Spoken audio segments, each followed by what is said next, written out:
trying to get to the link to find myself. All right. Hello, everybody. Give me just a second and, you know, let me do the usual stuff, which is type in a few stuff and get everything set up. So just hang out just a minute and then I'll be right with you.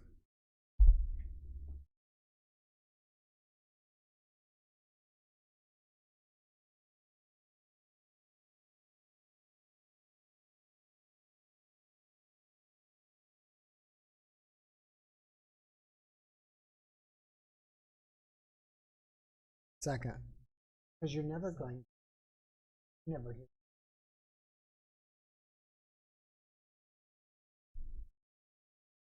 All right, so just doing a little technical stuff here. Anyways, already below in the description is the Zoom ID number and password. So if you want to go ahead and get in the room, you can. I need to be setting a few things up, so please hang on with. Let me get that done.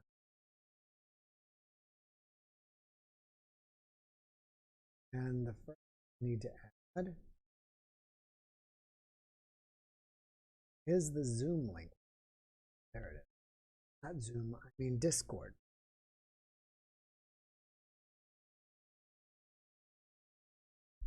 Okay, so the Discord link. We got to give you the channel.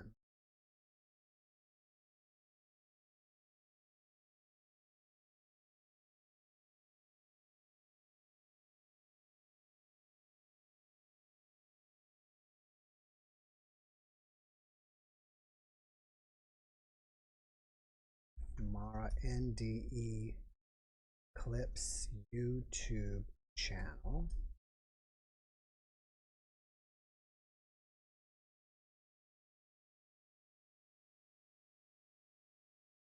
Mara podcast. Excuse me.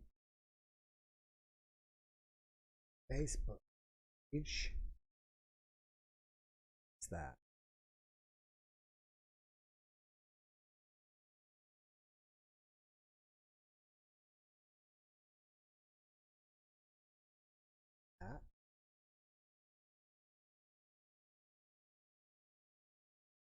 Base personal base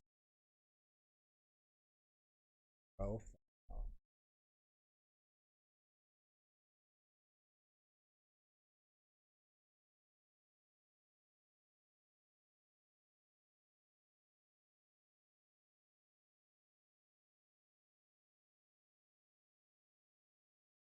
Added.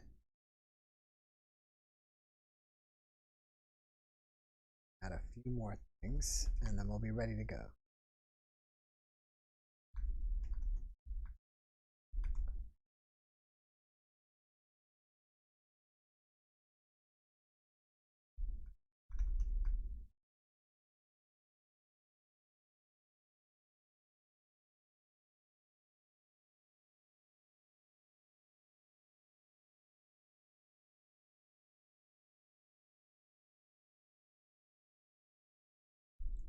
All right, finally, I think I'm ready to start now. So happy Saturday to everybody. And if you're on the other side of the planet, happy Sunday to you. Just got to scoot up here. It's like a cockpit of an airplane. You know, it's like I've got to kind of, it's real small space that I am. And I've kind of scoot in and get set up. We have 5 people ready to go. That's awesome. That is amazing. So that means it's going to be a busy night. Last Saturday was crazy busy. I was here, I think, about an hour overtime. That's how busy it was. So I guess let's get started. I can always talk about other stuff later. All right, so first let's put in Mr. Nathan Douglas and we can get our weekly tarot reading. Nathan wasn't here last week, but he's back this week, and we'll see. So Nathan's going to do a tarot reading, and he usually puts it into, you know, 1, 2, and 3. Nathan, are you there? Yes, can you hear me? Yes. So you can choose from pile 1, 2, or 3, and this is our group tarot reading. What do you got there today, Nathan? I am going to draw 3 cards from here, and I'm going to clarify each of the 3 cards with the angel deck. What is So I'll that? draw one. What is that? It looks like a rock on your table or something. Oh, this is my amethyst. Oh, cool. Oh, nice. Yeah, and it's like it's one of my favorite crystals because they say it's good for intuition, and it goes with the crown chakra as well. So it's not so it's good for like opening the third eye and stuff like that. So it's not like a rose quartz where if you want to target your heart or anything like that, like open to love. And so I'm more about opening the third eye. So that's why I carry this around. It's my favorite. So whatever I can do. All right. So you are going to put him in 3 piles. You have 2 decks today. You have your verifying deck with the angel cards. Is that correct? That is correct. So he's mixing Absolutely. it up today. I don't think you've ever done this before. No, I haven't. But I think it's okay to mix up several different cards and stuff. So I was thinking, like, why not try that? See what we get. See if they correspond with the angel deck. All right, let's do it. All right, so let me shuffle. I got a bigger table so you can see more now. So All right. So if you want a reading, you have to choose between pile 1, 2, or 3. If you're there and you want a reading, correct. So that's how this works. And you're welcome to put in the chat what number you are. For example, Gogo is there, and he chose number 3. And I haven't started that. well, he still put he put his my happy number is 3. So I guess he always chooses 3. Yeah, time is past, present, future. It's all happening at once, they say. Yes, that's true. That is so true. Okay, here's what I'm going to do. I'm going to draw 3 from the top here because it's for time, so I could do it until some pop out. That takes like forever, and so first 3 right here. Okay, and we're done with this. So we go to the angel, shuffle the angel deck up, and I'll draw 1 card from the angel deck to clarify each one of these. Okay, so I'll reveal everything one at a time. So I'm gonna go ahead and shuffle the angel deck for you guys. Okay. And cut the deck again. So were you sick last week, or what was going on with you? Yes, I was sick. I felt like my immune system was being attacked by something or a virus, but I got better like a day later, but I was down. Yeah. So yeah. Well, I'm glad you're better. Yeah, me too. Yeah, I don't get sick too often anymore. But okay, so we'll take the first 3 off of this to correspond with each one of these. Okay, so this is pile 1. So 1 from my left. This is my left right here. So it looks probably like my right to you guys. And pile 2 and pile 3. All right, so we're done with these, and I'm going to reveal each one. Okay, one at a time. All right, so number 1 is the 5 of Wands. Okay. Okay. So that's like conflict, fighting. You can just it's right there. So it's like anybody can tell that there's conflict going on here. So it's at odds with a lot of things. So let's see what the angel card says for that. All right. All right, 3 of cups. So it's 3 of water. So it's very funny. It doesn't even make any sense. So that's how you know that I'm not a gimmick, because a lot of times it just doesn't work, and I'm honest about it. And I'm honest when it doesn't work. But when it does work, it works. So it's not a sure thing. But it says 3 of cups. It says a celebration, a wedding, graduation, or birth announcement. The need to have more fun. Well, I mean, I guess you could apply the odds of not having more fun. Well, maybe if you're going to a wedding soon, you're gonna have some. There's gonna be some turbulence at the reception. There's gonna be some fighting or something. Oh yeah, there's always like that, isn't it? Like, yes. Someone gets drunk or whatever. Yeah, it could be that, or it might not be. I mean, who's to say? But for over put a lot of people that pick pile one, it may resonate actually. Mm-hmm. I don't know. I'm not. So it's the spirits. Right. So Well, it's maybe I don't play. maybe when the bride is tossing the bouquet, you may not want to be out there for that. Maybe it'll turn into a little brawl over the bouquet. Right, right. Okay. So we got the Nine of Pentacles in reverse. Okay, so if it was in the upright, you can see that she's got wealth. Okay, and the bird represents like wisdom and oversight as well. And you can see the wealth in the little castle back there as well. But Cool. this is in reverse. Remember that. So this is reverse. Okay, the angel card says the Empress. Wow. Okay. All right. Lavish abundance, give birth to your dreams, nurture yourself and others. Okay, so this is about abundance, as I just said. Okay, so that actually fits. And these are two different decks. Keep in mind. Okay, So what does they all can go that back. mean? Okay, so they're in Discord. So pile two is in Discord. They're the reason they're not getting abundance because they're not accepting the gift of the Empress has to offer, which is a mother type of energy as well, and it's represented by Venus. So you got to get more in touch with your feminine, and you can see it's clearly there's a woman right here represented by a woman. Okay, but so it's out of Discord. Okay, with that energy. So you need to collect. You need to get back and resonate with that feminine energy. Is what this is pointing out.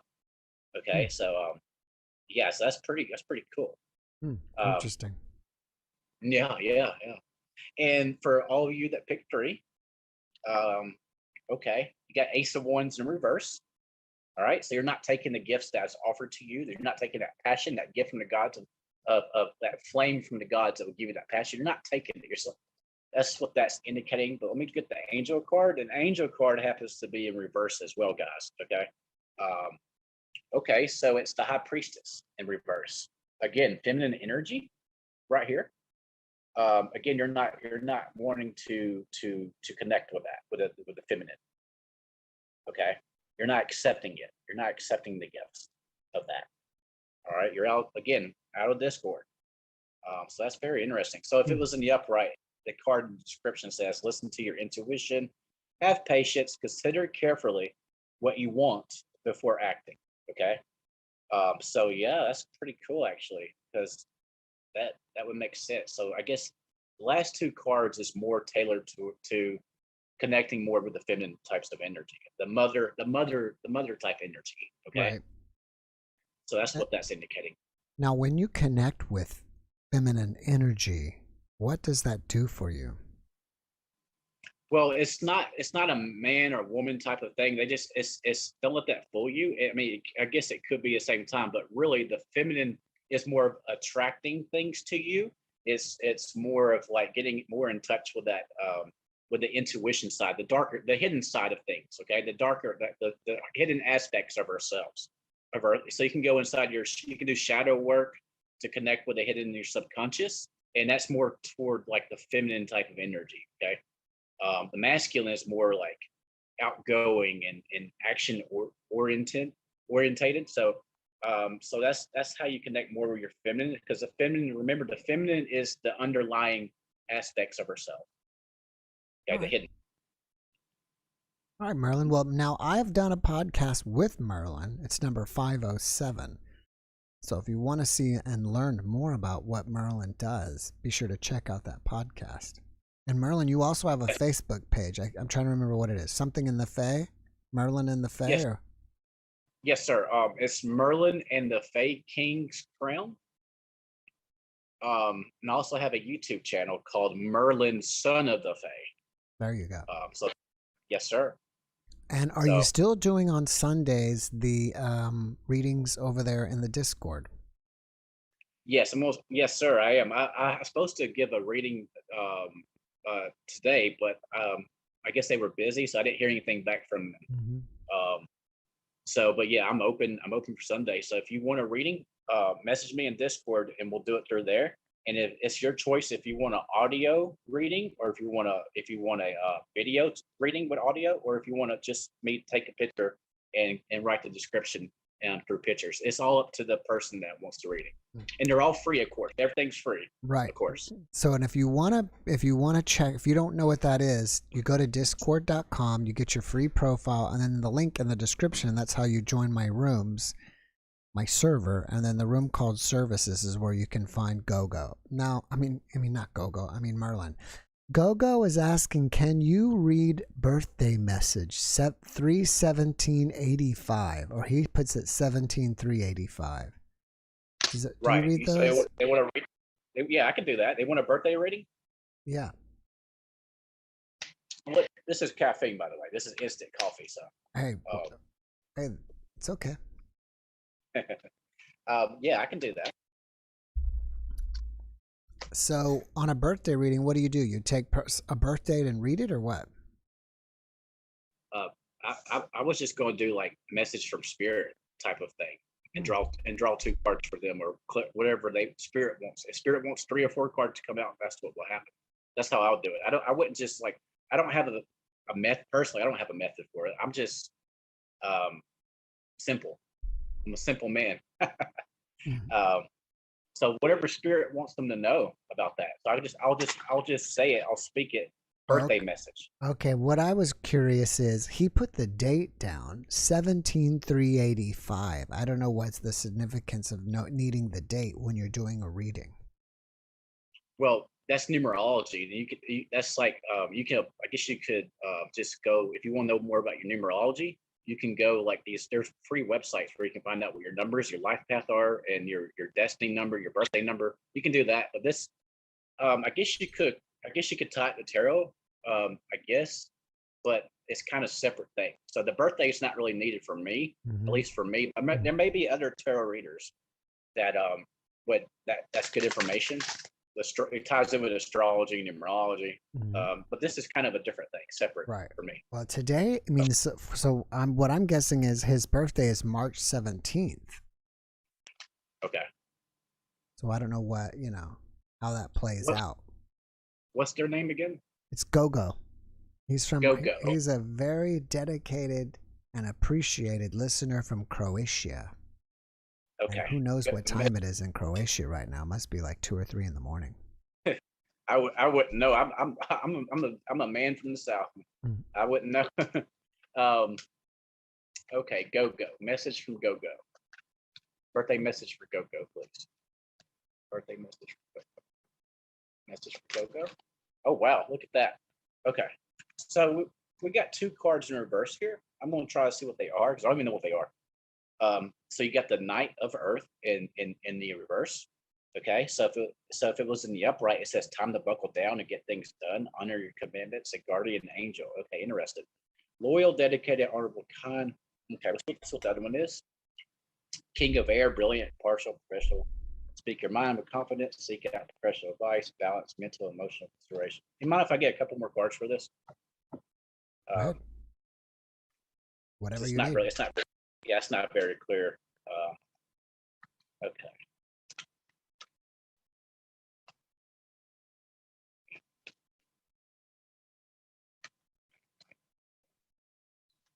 Go.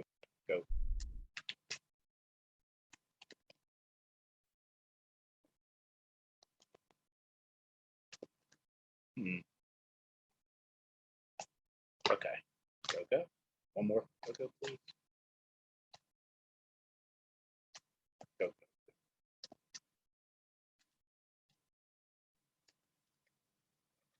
Okay. What I'm doing when I close my eyes is feeling because it had a nudge of my fingers. Okay. Also, for the Knight of Earth, we got another Earth sign here.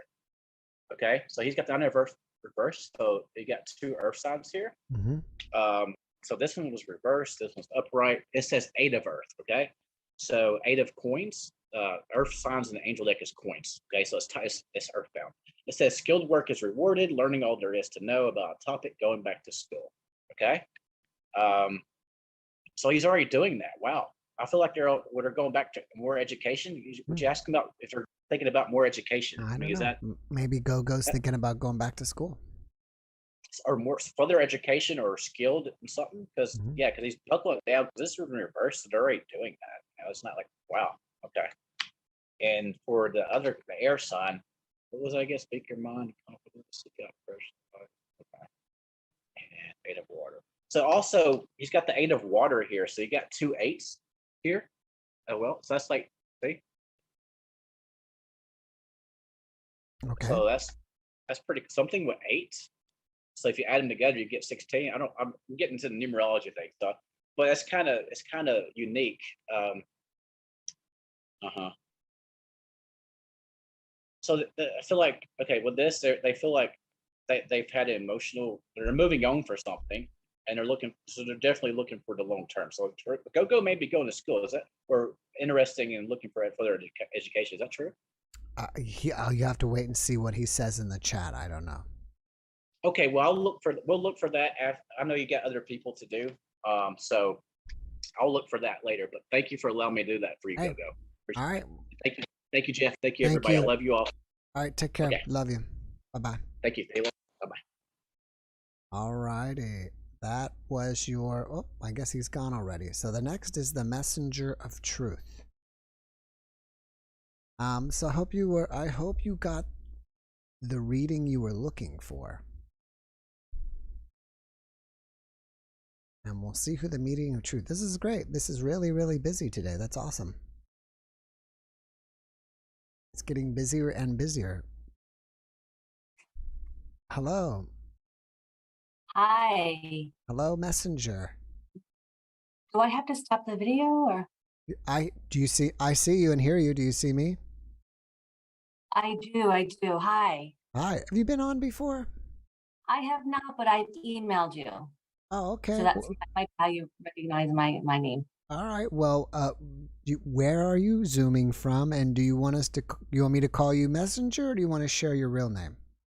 I'm Marcella. Marcella. All right. Hello, Marcella. And I'm joining from upstate New York.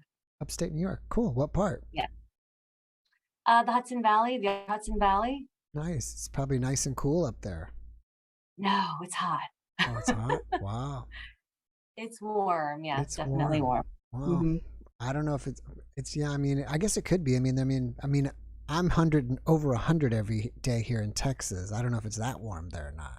No. I mean, I shouldn't complain. It's not that bad. I think today probably was in like the upper 80s or something. And Oh yeah. usually it does get pretty cool. We don't, have multiple 100-degree days. Oh well, yeah. We would love to have it in the 80s.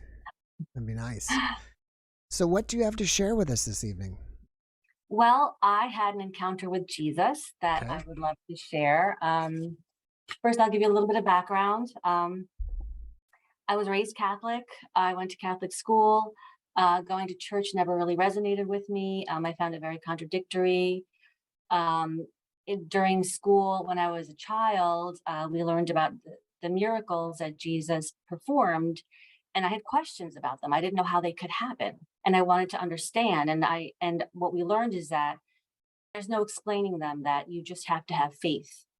But I still questioned. I had to know. And I asked one of the nuns, I said, well, what if you don't just have faith? What if you want to know? And she said, faith is a gift you're born with. So if you don't just believe, you just weren't born with the gift of faith. Mm-hmm. So I took that to mean that, you're not really a Catholic. You're not one of the group. You don't have this special gift. So, I grew up and I was always very much a seeker. I practiced yoga a lot, and I went into meditation a lot. And I am always able to receive messages in my yoga and meditation. I would often ask an Indian saint questions before I would start to meditate, and I would get beautiful images as answers. His name is Swami Shivananda. And so I sort of looked to Eastern religions for spiritual truths. And I never, from that day, I guess I kind of had it in my head that I just wasn't on Jesus's list. I wasn't part of that group. I wasn't on the roster. I didn't pray to him. I never really went back to church. Mm-hmm. We never thought about Jesus again. So fast forward to I'm an adult and I'm working from home. I have a child. And so that's why I want to work from home. And, at first I thought this is great. I'm home. I can be with him. But the job I had was so stressful and so busy. I never was able to really spend meaningful time with him. And it was I was really, really stressed about it. So one day I said, I have a couple of tasks on my plate. I'm going to get them done. I'm going to focus, get them done. 5 o'clock, I'm going to stop. I'm going to spend time with my son. And then, of course, I get an email. Can you research XYZ? And that was one of my responsibilities on the team, that I had to get the research done. So, of course, I get more stressed, and I'm like, oh, I'm not going to be done by 5. But I quickly get it done, and I'm like, okay, I'm still on track. I'm going to get it done by 5. And then someone else emails me something. It was going to take a lot longer to figure this out. And I thought, okay, forget it. I can't do this. I just can't do this. So it was just like in a really, really stressful moment. And I had brought up a bowl of frozen strawberries, and I was eating them, and I was so stressed that it tasted like frozen blocks of flavorless ice, like nothing. But in that moment of tremendous stress, the energy in the room shifted, and everything became extremely, extremely still. And it wasn't, I talked about it with someone, and she said, oh, you were present. And I said, no, it wasn't presence, because I've been present so many times in meditation. Like, I can get into that state of stopping the mind chatter like that, because I've meditated so much. It wasn't that. I felt like I was in a state of timelessness, like just nothing was moving. And in that state of timelessness, I became aware of a tiny little piece of strawberry melting in my mouth. And it was the most intense strawberry flavor I could ever imagine. And it was effervescent in my mouth. It was just joyful. It was like unbelievable. At the same time, I became aware of everything about the strawberry. Like, I became aware of the person who developed the seeds for the strawberry, the people who planted the strawberry, the soil it grew in, the vine it came from, the people who picked it. And I also became aware that the whole processing of it, like the picking of it, the shipping, the freezing, and the packaging, and me taking it off the shelf, like none of that changed the nature of the strawberry, which is a miracle. Like, strawberries, I understood it to be a miracle here for us to enjoy. And I also understood that there's plenty for everyone. No one should be, not having what they need. There's plenty on earth for everyone to enjoy. And I was like, whoa, what's going on? Something's going on. And so after the strawberry was down, I was wondering, like, is this still going on? So there was a bottle of water on my desk. So I took a sip of water, and the same thing happened with the sip of water.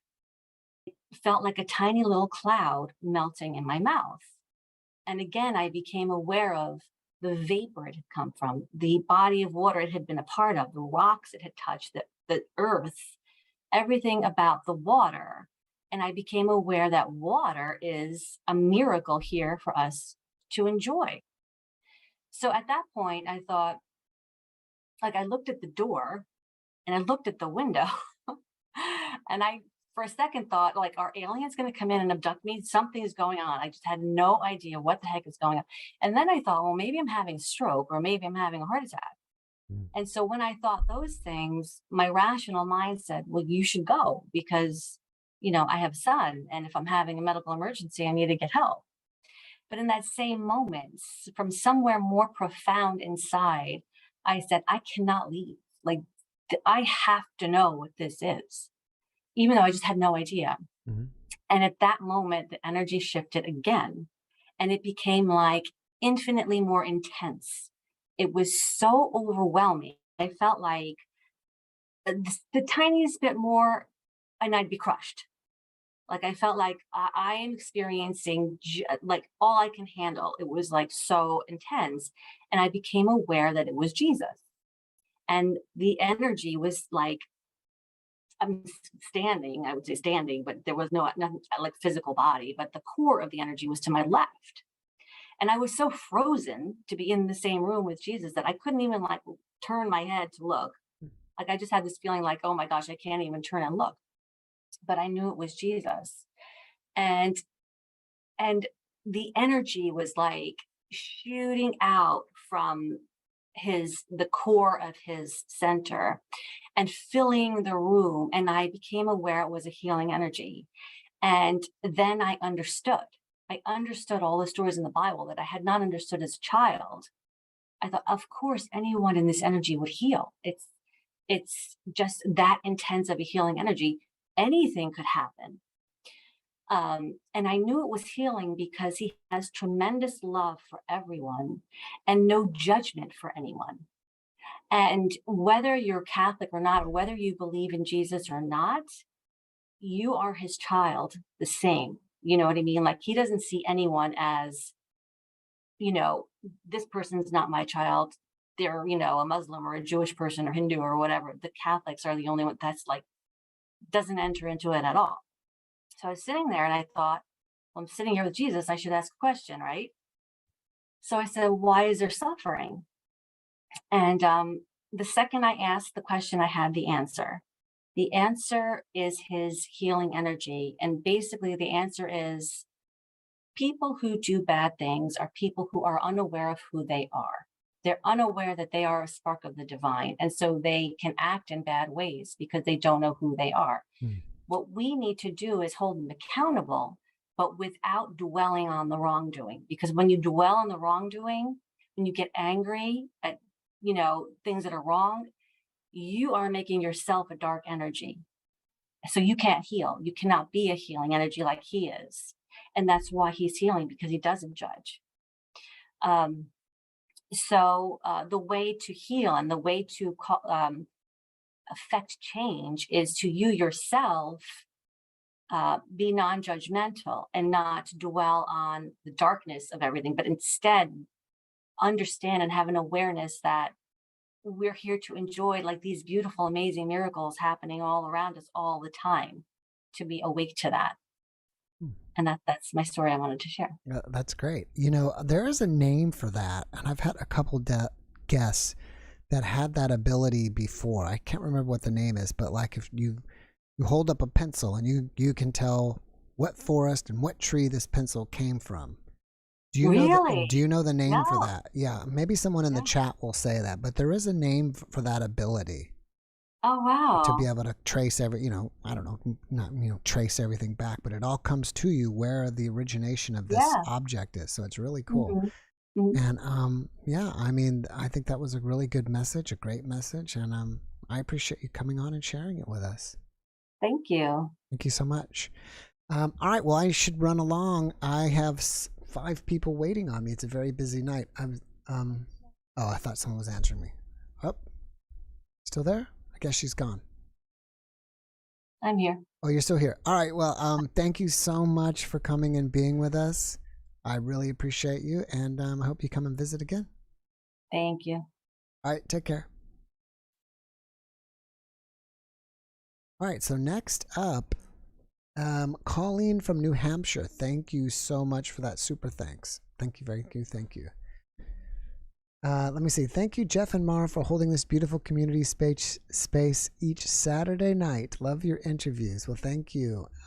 Thank you, Colleen. And and really thank you to all you guys, because that's what keeps us doing it, is having you guys here. So if there was no one here, it'd be no point in doing it, right? All right, so next up is Jen Ward. Now, Jen was a recent guest, and I need to pull her back up because, as crazy it may seem, I see so many people, every single day. I forgot what we talked about. Maybe Jen will remind me, but it wasn't that long ago. There she is. She is in podcast 501. So it was about 30 podcasts ago, 30 days ago. That was about a month ago that she was on. So if you haven't seen that podcast, be sure to check it out. And that podcast says your life experiences are causing you to suffer. And she pops back in today, and we'll see what she has to share with us. If she looks like we have her, we just don't have her video yet. Let's see if I help her along. This might get her in. Hi. Hey, Sorry, Jen.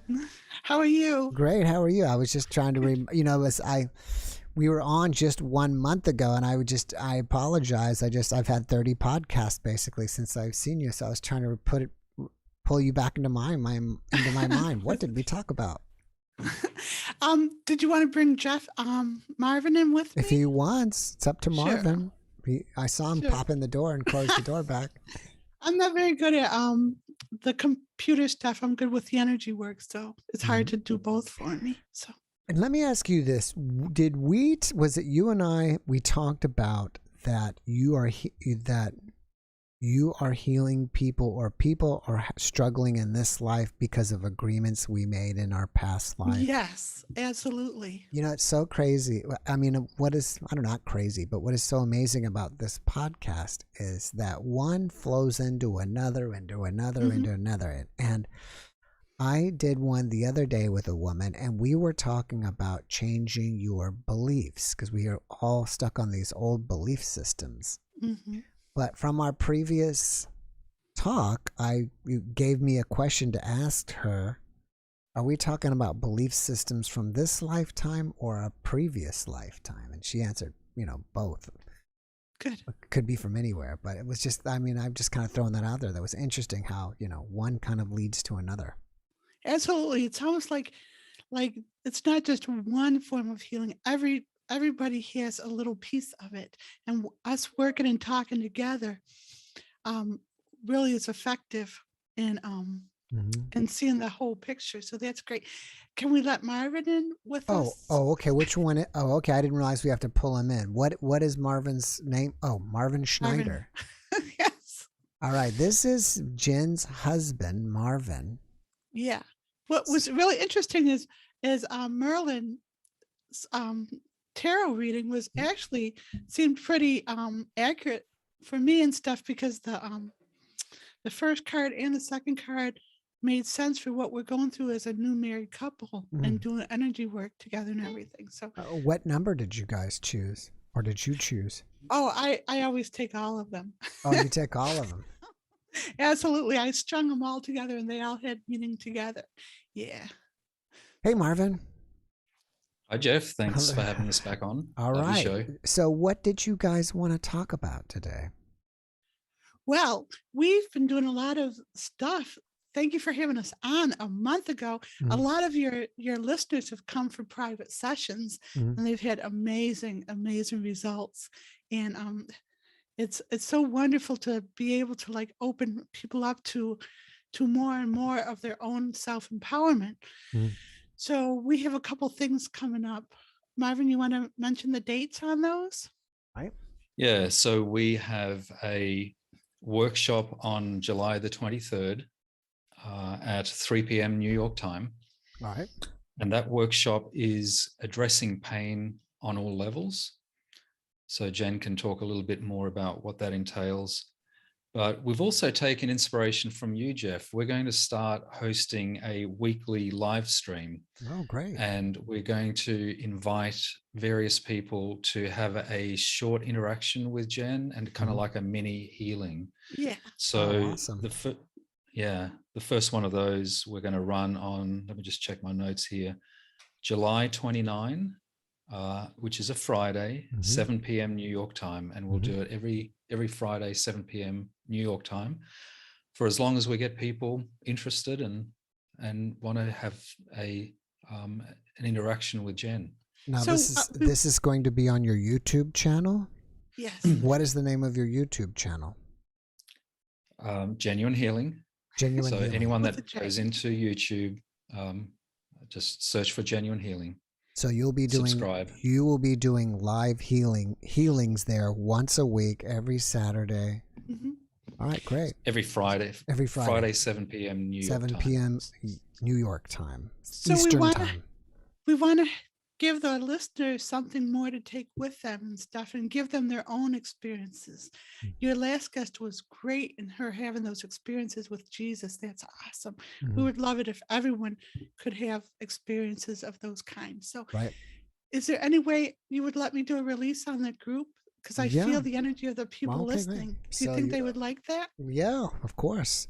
Okay, so they need to know that I make sounds, because what I do is I convert their issues into it's stagnant energy. I convert it into sound, and the sounds are horrific, but that's juicy because that means stagnant things are leaving them.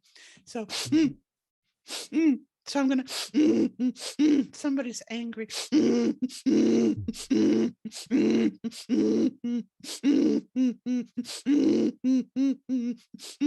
gonna release on someone's one kidney.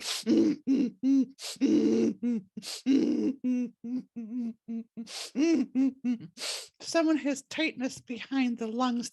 They're short of breath, and I'm releasing the stagnant anger in their breath. Someone's terrified of the other worlds. They want to have experiences in the other worlds, but they're terrified of it. They were warned, they were threatened in a past lifetime that the other worlds are scary and bad, so they're terrified even though they're very gifted. And if they can get over that fear, shift the fear into love, that would be really great for them.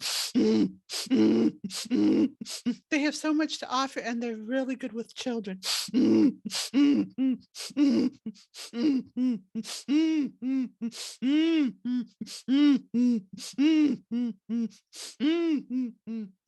You have a lot of listeners who struggle with the addiction, and they still have cravings, and they fight it, which is really admirable. Is there any way we could do a tap for the listeners? And do a what? A tap. What is that? Well, Marvin will do it. I'll show you. I'm going to give Marvin a statement. Sorry, just Jen, before you do it, you might want to explain to Jeff and the listeners what your tapping is. Just a little bit of background. Can you do it, babies? Because I'm in energy mode and I can't articulate as well as you do. SFT tapping is part of the techniques that Jen uses in her private sessions to help release stagnant energy and address core issues with clients and other people. So the mechanism is you say a statement 3 times while tapping on the top of your head, a 4th time while tapping on the chest, and a 5th time while tapping on the abdomen. That's the mechanics. There's a whole bunch of really interesting nuances that is going behind the scenes in energy as to why it works and how it addresses core issues in all realities, in all moments, in all dimensions, in all lifetimes, past, present, future. It's really powerful. Yeah, Veros on the thing has COVID right now. So if they could put, I know this sounds really weird, but put a big slab of onions in your socks and sleep with it overnight, and then it'll pull out the toxins along with us pulling out the stagnant energy, and you'll feel a lot better really soon. It seems like you were picking up a lot of anger and fear. Yep. And frustration. Someone's carrying the weight of the world on their shoulders, and I just relaxed it for them somehow. And their shoulders just relaxed. So can I lead you guys? Do a tap with Marvin. I'll feed the tap to Marvin and the listeners can do it. If you want to do some tappings, just follow Marvin. This is the statement to say with Marvin. We release all cravings in all moments.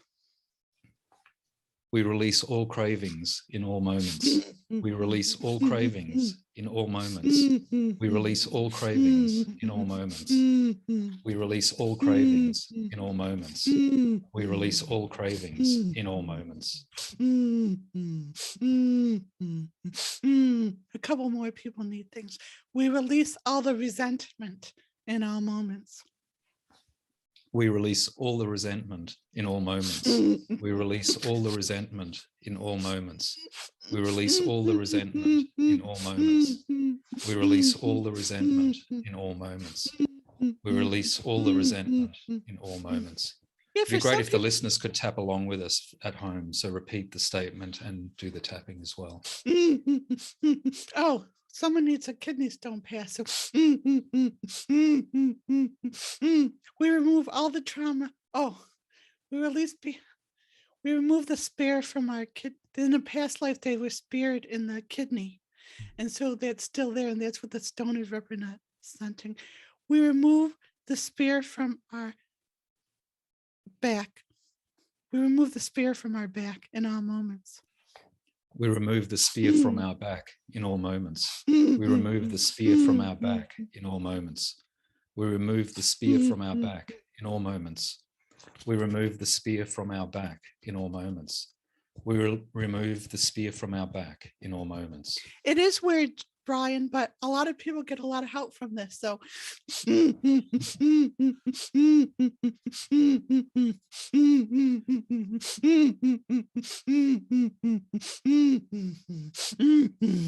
someone hates their mother. We release hating the mother in all moments. We release hating the mother in all moments. We release hating the mother in all moments. We release hating the mother in all moments. We release hating the mother in all moments. We release hating the mother in all moments.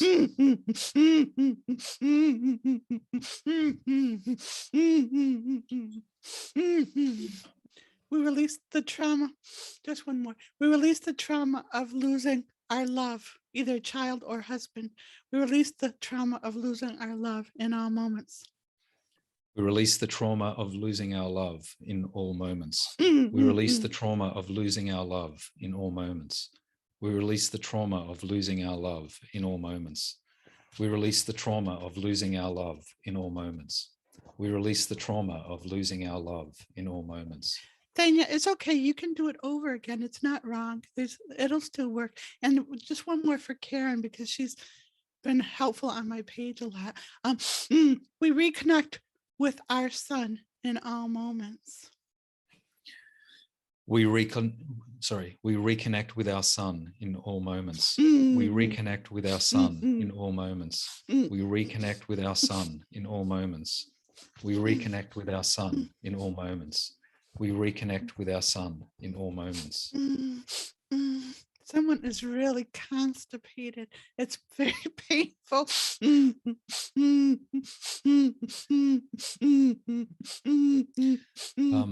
So Jeff and the listeners, there's a lot of nuances with this tapping. For those that are new to it, it might sort of seem a bit weird, but one of Jen's books, the SFT Lexicon, I think you spoke about it in interview 501, I think you said it was. Yes. There's a lot of detail around tapping, why it works, how to construct it. And there's literally thousands and thousands of taps to address hundreds of core issues. And don't you have like a list of taps that you can download for free on your website? Yeah, there's protocols. So there are 4 primary protocols that are generic. They've got sort of blanks that you can basically run the whole protocol through whatever issue it is that you can identify, and then put a phrase in those blanks. So that's how they work. And they're available for free. All right, great. The other thing that I should say is from time to time, we run an SFT tapping masterclass. So we've just had the previous one a week ago, so it's a bit late now. But we'll run some more, and basically think of it like, MasterChef masterclass. This is a masterclass for SFT tapping. Oh. So, and then we have the this pain workshop. So what's interesting about people who have fibromyalgia or have physical pain, and there's so many people who are suffering from physical pain, what people don't understand is there's also emotional pain, mental pain, past experience pain, and all of that's funneling down into the physical body. So if they only do physical things to alleviate their pain, they're going to be discouraged. And so many people are. They have to address pain on the mental realm, the causal realm, the etheric realm, and the astral realm to dissipate the pain on the physical body. So that's what we're going to be doing in this event, July 23rd. When is it, baby? Next July 23rd, 3 p.m. New York time. So sign up for that on the Genuine Healing website, genuinehealing.com with a J. That's where you sign up. All right.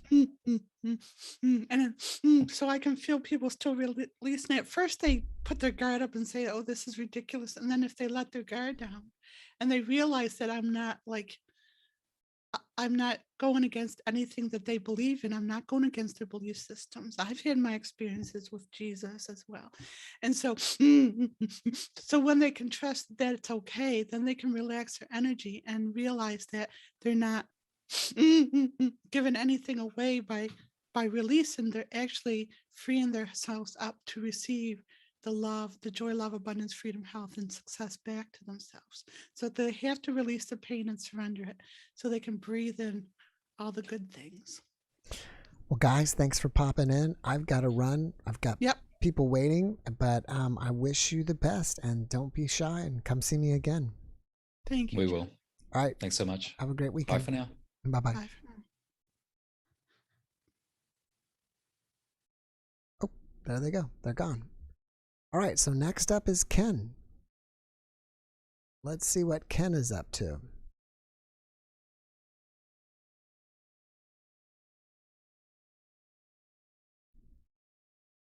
And Ken is partly there. So again, if you're new, and obviously you weren't, well, not really new, but you weren't here earlier. So I have a if you go into the description below, you'll see the room ID and Discord password, not Discord, but Zoom password if you want to join us and come chat with me live. There's also a link to my personal Discord server, and there's like about 360 or 70 people in Discord now, which is kind of like Facebook but different. Let's see, 14 online and 364, 74, 378. It's 378 people in Discord. And Ken, can you hear me? Yes, can you hear me? I need you to turn up your volume a little bit. Okay, let me go to the settings real quick. It looks like you're in your office. Yeah, basement office. Where are you from, Ken? Catonsville, Maryland. It's a little town southeast of Baltimore. Southeast of Baltimore? Yes. Does that sound better? A little bit. You may just have to move closer to your mic, or how's that? I think we'll be all right. I'm Okay. sure if it's not loud enough for people in the chat, they'll probably say something. Okay. So you're from Right. Maryland. What do you got to share with us this evening? Well, I've had 3 experiences that involve synchronicities and potential messages. I'll probably only have time to share one of them today and come back, I guess. But before I do that, I just want to thank you for your podcast and what you do, and let you know the positive impact it's had on my life. Great. I've been on the fence and coming on here for a long time, but I've been watching for like a year and listening to the NDE stories and what people have to say. I started meditating, praying on a daily basis, and researching NDEs. And it's brought a sense of peace to my life. I'm a much calmer person now. That's awesome. As far as the grief of my parents has brought me a great deal of comfort. And it's even pretty much eliminated the fear of death. That's amazing. And this was put to the test just a few months ago when I was diagnosed with cancer in February. And well, I don't fear dying. And although I don't want to die, I have a wife and 3 kids who I love very much, and they depend on me. I don't want to die, but it was to the point where when I went in for surgery, I was actually kind of looking forward to maybe having an NDE and coming back. We'd have a much more interesting conversation, but tonight, but that didn't happen. But so for my first experience, the first one I had, it started out with watching your videos about angels, and your guests that talked about angels, and a lot of guests said that everyone has an angel, maybe even more than one.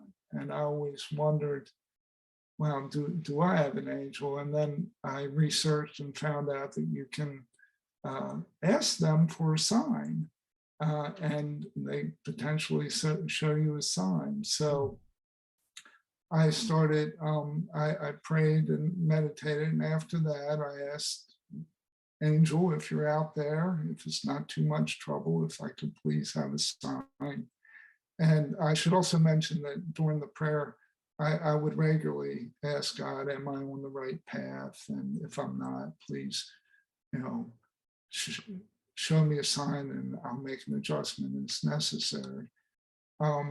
So about 2 weeks went by since I asked for a sign from the angel, and I was in bed, sound asleep, and all of a sudden I woke right up, out of a cold sleep, and I was wide awake. What's strange is when I get up, it takes like 30, 45 minutes. I'm very groggy and I'm not fully awake for a while, but I was up like I had a full pot of coffee, and I was wide awake, looked at the clock and immediately, and the number on the clock was 4:44. And I didn't think anything of it then because I didn't know about angel numbers. This was early in my spiritual journey. So I thought, that's weird. I got up, went about my day, went to work. A couple days goes by, and I'm in bed again. Same thing happens again. Wake wide up. I'm wide awake. Look at the clock. 4:44 again. And I'm like, what in the world? So I get up and I Google, and I'll read to you what came up when I Googled. It says 4:44 is a sign that someone is trying to communicate with you. 4:44 is a number of protection and encouragement. It's a sign that you are currently following the right path. If you see it repeatedly, it is often your angel giving you a sign that they're with you. So I was like, did I get a sign from my angel? I'm a very skeptical person.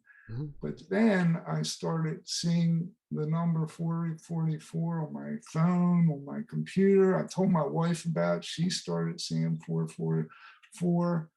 And I'm still having doubts, thinking, am I looking at the clock at a certain time where I know it's close to 4 and I'm just happening to see it? But then I watched one of your podcasts, and you probably remember it was the lady with multiple alien hybrid babies, and the aliens Geraldine? I don't remember her name. I'm not very good with names. Dark hair? Dark hair, Yeah, I think that's very Geraldine. nice lady. Wild story. But at the end of the podcast, she gave a website, and I don't normally go on the websites, but I had like the urge to go on the website. Went on the website and clicked on, she had spiritual services, clicked on one of the spiritual services, and the cost for that service was $444. So now I'm thinking, wait a minute, it's like that. They're screaming at me, I'm here. Someone's but I'm really still, trying to get your attention. Yes, I was sort of in disbelief. And then I went to meditate a few days later, and I use an app called Insight Timer. It's a pretty popular app. And when I went to click on the timer, certain messages pop up. And the message that pops up said 444 events on soon, coming soon.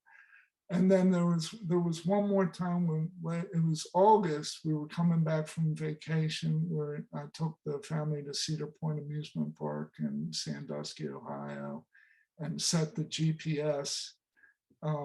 And coming back in the morning, and as soon as it did the calculation, it came up, "You will arrive at 4:44." And me and my wife looked at it and we thought, "Oh my gosh." So I can't prove it's a message from my angel, but I would like to believe it. And so that's my story. That's an amazing story. Thank you for sharing that. Did you only ask one time, or did you ask multiple times? No, I asked one time and then just waited. Now the prayer about being on the right path, I had been saying that for a long time. I'm not really expecting an answer so much. And I really did want to hear and know if I had an angel out there looking out for me. Wow. I think that was a great story. I mean, that was really cool. And if you don't mind, can you come back again and share your other ones? I certainly will. Well, yeah, I think it's a certainly will. great ending. I know I usually give a little more time, but I have I 4 know. people waiting on me, and No, I that's figured fine. it better than starting another story. Then we'll probably go overtime. Right. Yeah, we will. All right. Well, But thank you very thank much you, for Ken. having Thank me you, on. Ken, for coming on and sharing with us. I hope you now realize that there's nothing to be afraid of. It wasn't a big deal, right, to come on and share, as well I'm as still nervous, but and thank you for being such a long time viewer. oh, thank you. Thank you you. for what you do. God bless you. Thank you, and God bless you. Thank you. All right, have a great rest of your weekend. You too. Bye Bye-bye. bye. All right, so that was a lot of messages. I'm hoping that I'm on the right track here. I don't know who's next anymore. I'm getting confused. I saw this person Pete in there.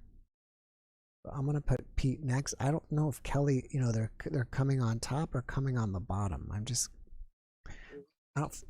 Maybe I need to study up how Zoom works to see if there's something that I'm missing here. That was a lot of messages. So, Pete, if you can, mute the YouTube video. Next time I'm getting confused. I saw this person. Pete, are you there? I am here. All right, can you mute the YouTube video? There we go. I muted it. Is that better? Perfect. Pete, thank you for joining us. And where are you coming in from this evening? I'm in Philadelphia. Nice. Well, Maryland to Philadelphia. We're just up the road from each other. Yeah, I'm really pleased to finally meet you face to face. I've been wanting to thank you for creating this community, and I just really, it's your community and similar ones like it have really changed my outlook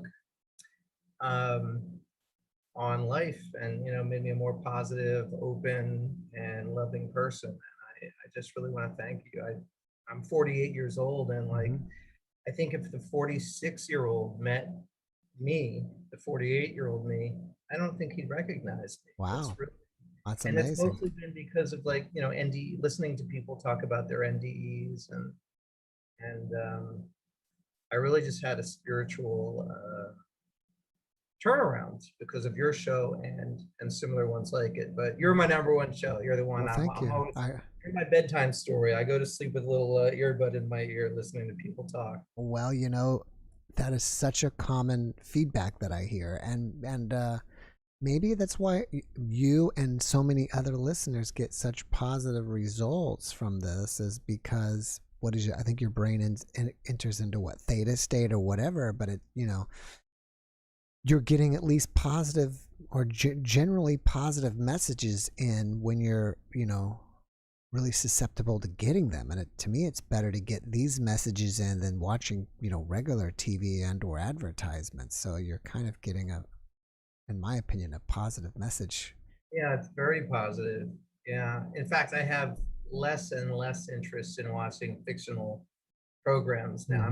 I really I'm also an artist, so I also like to watch YouTube for how to, I watch other artists create, or I also work with my hands, so I watch people build things and things. But yeah, so the reason I'm here, I don't want to waste more time. The reason I'm here is I would like to share.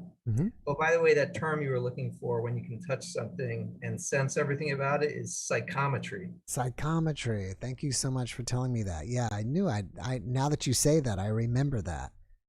But I've had that before. That's cool. So I wanted to share some paranormal spiritual experiences I had with a very dear friend of mine that is not with us anymore. So his name was Brian, and we met when I was around 20. He was from Long Island, and he had moved down to live in Philly. We met through a mutual friend. And we just really hit it off. I don't know why, because he was kind of like a big, tough guy, and I'm kind of a smaller, sensitive guy, but we're both like into, creative stuff and things like that. And there was just a real connection between us. In fact, sometimes if we were at a party or something, people would say, more than once this happened to us. People would say, I thought you were brothers, or you guys could be brothers. So anyway, he was from a group of people growing up that he was very involved in, I don't know if you would call it like a cult or spiritual things, magic, spells. Right. He claimed that he could travel out of his body, that, you know, not on command, but that, you know, he had done it a couple of times, that he would sometimes see spirits, see auras, interact with malicious spirits and know how to get rid of them. I was in my 20s and I was always, you know, I didn't really grow up with much religion. My father was an altar boy, but he kind of rejected the church once he got to be, you know, 16, 17. He didn't like all the dogma and all that stuff. He didn't want me to be raised in any religion. So he wanted me to choose, you know, and figure it out for myself as I grew up. So that was always my attitude. It's like, well, I don't know if I believe in God or spirit. I was always kind of just reserving judgment. I don't know. But he said, you know, I could teach you to travel out of your body. So I was like, all right, well, I'll give it a shot, you know. So I got some books and I started trying some exercises. A typical way that I think we've heard people talk about is you get a book about lucid dreaming, and then in the lucid dreaming state, you can try to leave your body, things like that. I was trying for a few months, doing different exercises and stuff. And maybe I got out, maybe I didn't. You know, some things were happening. I had this experience, I wrote about it. I kind of started to doubt it as time went on. But that's not what I'm really here to talk about. What I'm here to talk about is Brian and I had a falling out, and he moved away to North Carolina, and we hadn't spoken in maybe 10 years or so. Okay. And this was maybe, I don't know, maybe 5 years ago when I'm like in my mid 40s. And one night I'm sleeping in my bed next to my wife, and I start having this dream. And it's not a normal dream because there's no visual component to it. It's just a knowing. And I wasn't aware of that term, knowing. Now we hear people say you get a knowing, but I wasn't aware of this vocabulary, but that's what it was. It was, I had this knowing that I was in a hospital bed and I was dying of cancer. And again, there was no visual component. It wasn't like a normal dream where you like look around and you see what's going on. It was just this knowledge. It was this very real knowledge. I'm in a hospital bed. I am dying of cancer. I am dying right now of cancer. And it was terrible. It was awful. It was very real. And then I woke up and I looked around and I was safe in my room next to my bed, and I did not have cancer. And I was really happy that it was just a dream. But it was just a weird dream. You know, it wasn't a normal dream. It felt different. Well, a few months later, I'm texting with a couple of old friends, like 3 of us on the text chain. And again, we hadn't spoken in a while. And one of them says, well, since Brian died, blah, blah, blah, blah. And I go, what? What? Brian died? Like I hadn't spoken to him in 7 or 8, 10 years. And of course, you know, we're only in our, like, I think we were like I was 43. We're the same age. I think maybe, you know, we were both 43 when he died. So it kind of struck me. And so, you know, I got on the phone with Brian's sister. I still had her number. He had one sibling, a sister, and named Darlene. And I hadn't spoken to her in a few years, and I started chatting with her, and we were catching up. And, you know, she was saying, you know, don't worry, he loved you and you loved him, and we knew that, and blah, blah, blah. And so I asked her, you know, what happened? How did he die? And so I knew he had a congenital kidney problem. He had to get them both. He had to get a donor because there was something wrong with both of them. And he had gotten one, but if you know about kidney transplants, you have to take this medicine that suppresses your immune system so that you can accept the foreign kidney. And the downside of that is your immune system naturally fights cancer cells. So the downside of that, taking that drug, is your chances of getting cancer goes way up.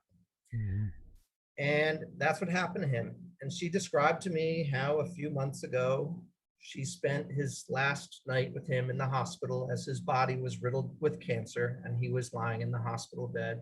And he just said, he was like a, I don't know if you've ever seen anyone go that way, but they become like a skeleton. It just eats. She said he was just a little frail bit of himself and he was lying there and they knew that was going to be his last night. And I wish I knew the date of my dream, but I said to her, when was this? And she said, I don't know, this would be about 3 or 4 months ago. And I say, oh my God, I had this crazy dream about 3 or 4 months ago. And I woke up in the wee hours of the morning. I said, when did he die? And she said, I don't know the exact time, but she said the wee hours of the morning, 1:30, 2 o'clock in the morning, 3 o'clock in the morning, somewhere around there. And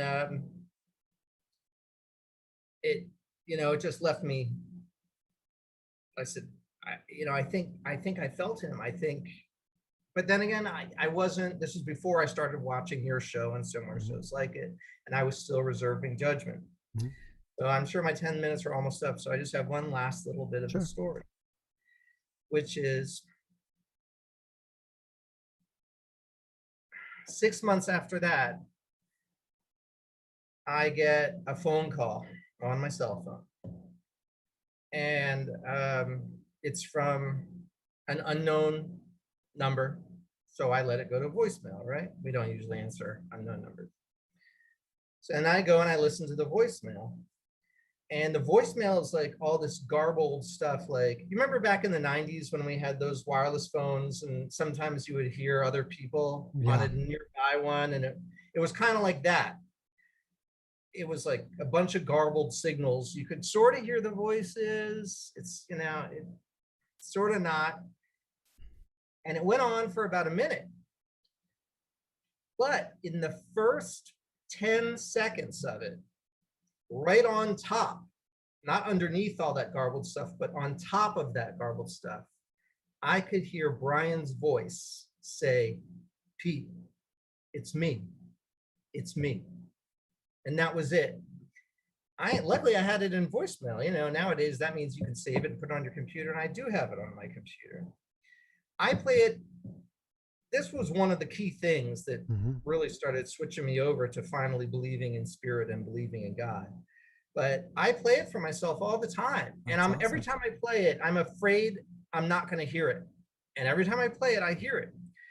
But I was starting to think, I was afraid to share it with anyone because I didn't want them to think I was crazy, Well, so can you play it for us? I can, but I shared it with my wife, and I didn't tell her, do you hear Brian's voice? Okay. I just played it for her and I said, do you hear anything weird on this? And she was just like, no, I don't know. I hear some cross lines, but maybe call the number and see who it was. But she didn't hear the voice. And then I called Darlene, Brian's sister, and I told her about it. I told her everything. I said, look, I have this thing. I played it for my wife. She doesn't hear it. I hear it every time I play it. It's loud and clear to me. So I emailed her the audio file. And she doesn't hear it. She said, I played it over and over again and I don't hear it. So, I feel like if I play it for you guys, you're not going to hear it. I feel like it must just be for me. But I have it on my computer. I guess I can play it if you want. I'm saying anything's possible. I'm up for taking a shot if you want to play it. From my podcast with people who do spirit boxes and of the such, they need some kind of white noise so they can somehow convert that white noise to be able to hear. So can you guys hear my air conditioner right now? Should I turn my air conditioner off? I don't hear it. Okay. You're probably going to have to play it pretty loud. I have it right here on my desktop. If I just double click on it, will you be able to? I don't know. You try it. If not, then you may have to put your phone up to the microphone if it's still on your phone. No, it's on my, okay, well, it's on the desktop of the computer. I'm just going to click on it and see what happens. All right.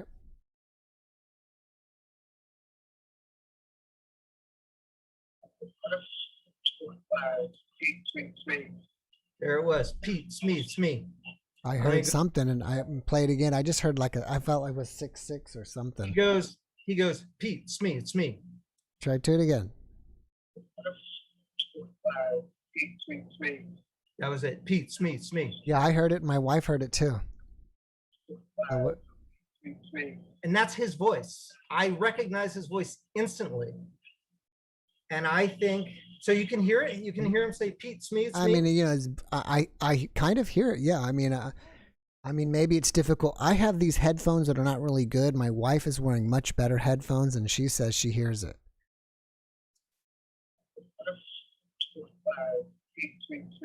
That was it. Yeah, I get that. Well, I think it's very possible that he and people in the chat are saying I hear it. So if you look at the chat, everybody's hearing it.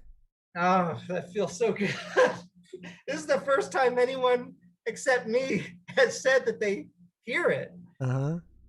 So yeah. So I've been saving it on my desktop for, you know, for like, I don't know, a couple of years now. And I just, so yeah, I mean, I recognize his voice 100%. I'm not, there's no question in my mind that it's his voice. Like when I hear it, you know, when you hear the voice of someone that you love that's dead, you kind of get sad. Like when I hear his voice, I feel tears welling up in my eyes. Right, you know? right. Well, I mean, people are saying they hear it loud. They're hearing it clearly, clear as a bell. I hear it clearly.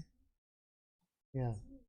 I can't tell you how happy that makes me. Yeah. So, you know, maybe you were his only friend that was into all this stuff, you know, because you talked about, you know, having an out of body experience. And so, you know, and if he's been having a lot of out of body experiences prior, I mean, he may have been trying to let you know of he's dying, and he's, you know, he contacted you again. I can't tell you how, thank you guys. Thank you. I really thought that no one would be able to hear it except me. And that was good enough for me. I was fine with that. You know, you got about 240 people that are all saying they hear it. Well, not everybody, but you know, you're getting a lot of comments here that's what's happening. So it's great. Well, thank you, everyone. And everybody pray for my kidney stone. Oh, that was you. Yeah. All right. All right. Well, thank you so much for. I'll try to find my journal where I wrote about the out of body experience, and maybe I can share that next time. Cool. That was awesome. Thank you so much, Pete, for coming and sharing, you know, that phone call with us. I think that was great. All right. Thank you. All right. Thank you. Love you back. All right. So that was pretty awesome. That was pretty awesome. All right. So, gosh, I don't know who's next up in line. I'm just gonna do Kelly. I am sorry if I am out of order. I don't know the order, but I'm just going from top to bottom. We'll go from that way. And I usually always keep going until there's no more guests. So if for some reason we go overtime, I'll keep going. Last week we went overtime almost about an hour. So let's see if we can get her in here. So that was pretty amazing, and especially amazing that all you guys heard it as well. All right, Kelly is here, and Kelly may have difficulty. And so while we're waiting for Kelly for a minute, I'm going to tell you about tomorrow's podcast that I'm planning on posting. I met with D Wallace the other day, and I've been editing it today. She is the woman that plays the mother in the movie E.T. And she has done like 250 film and TV credits. And we had a fantastic podcast about changing limiting beliefs. And you know, we all may have these beliefs in our life that are holding us back from what we really want and what we really may want to do. And she is also a channeler, so she was channeling at the same time. And we talked a little bit also about E.T. and about the movie Cujo. If you guys remember that movie, she was the star of that movie as well. So I'm planning on posting that. I think you will like this video a lot. I think she gives a lot of great information in that video, and she's, and she's fantastic. All right, Kelly, I'm not kicking you out. What I'm doing is putting you back into the waiting room. So you're there. Hopefully it'll start working. I'm going to move on next to Ethan. And then after that, we got Steve and Evan and Vane.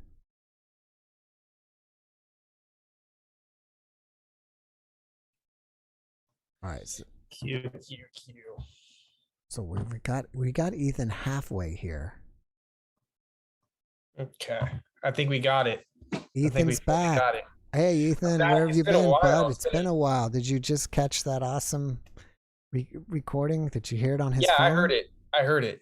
Yeah, I think it's legit.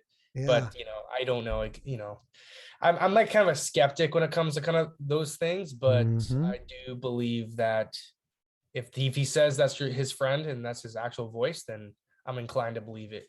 So I think it's pretty cool. It's amazing. Yeah. So what do you got to share with us this week?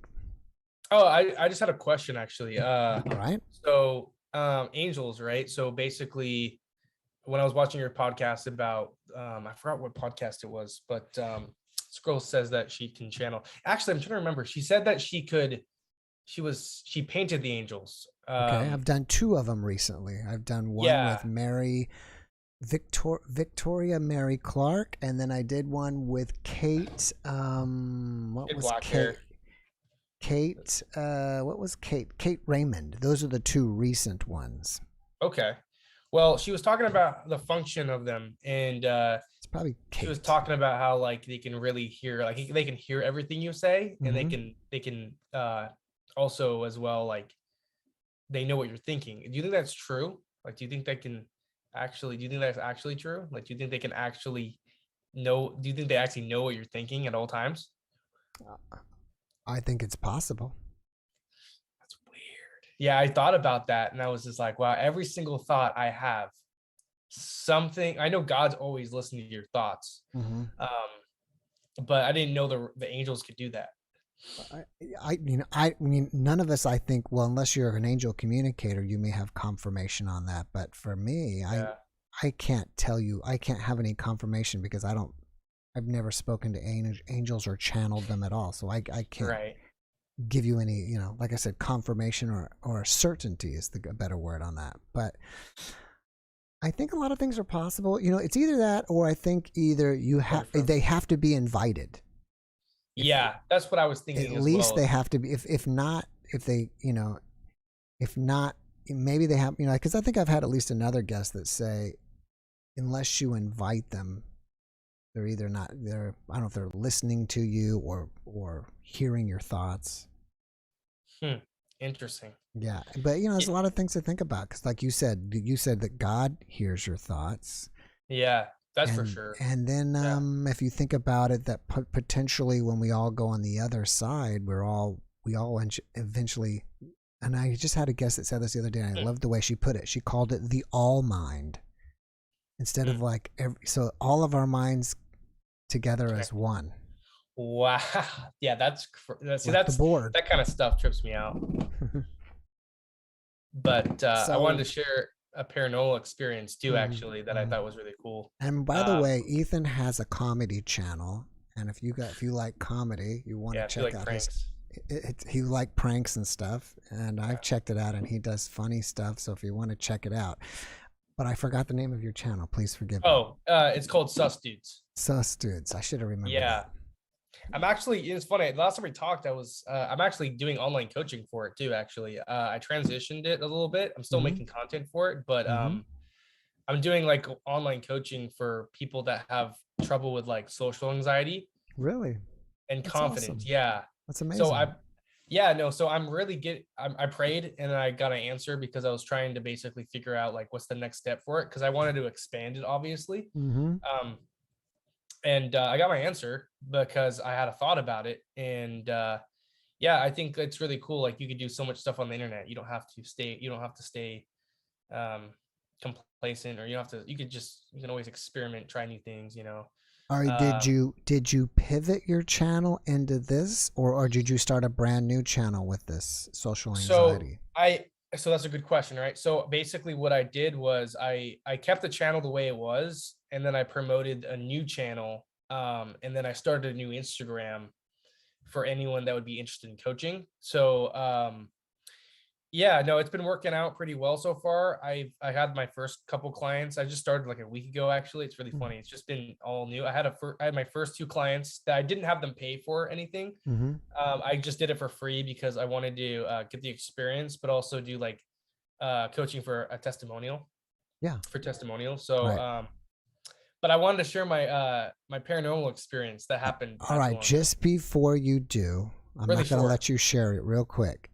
I have a Discord, and I let people who like to practice stuff, tarot readings, energy work, or whatever, in the Discord, and it's as long as it's free, so it's free to everybody. So if you ever want to practice your skills on anybody else, you just join the Discord, and then in one of the rooms it's called services, and you say, hey, this is Ethan, does anybody want to work on social anxiety?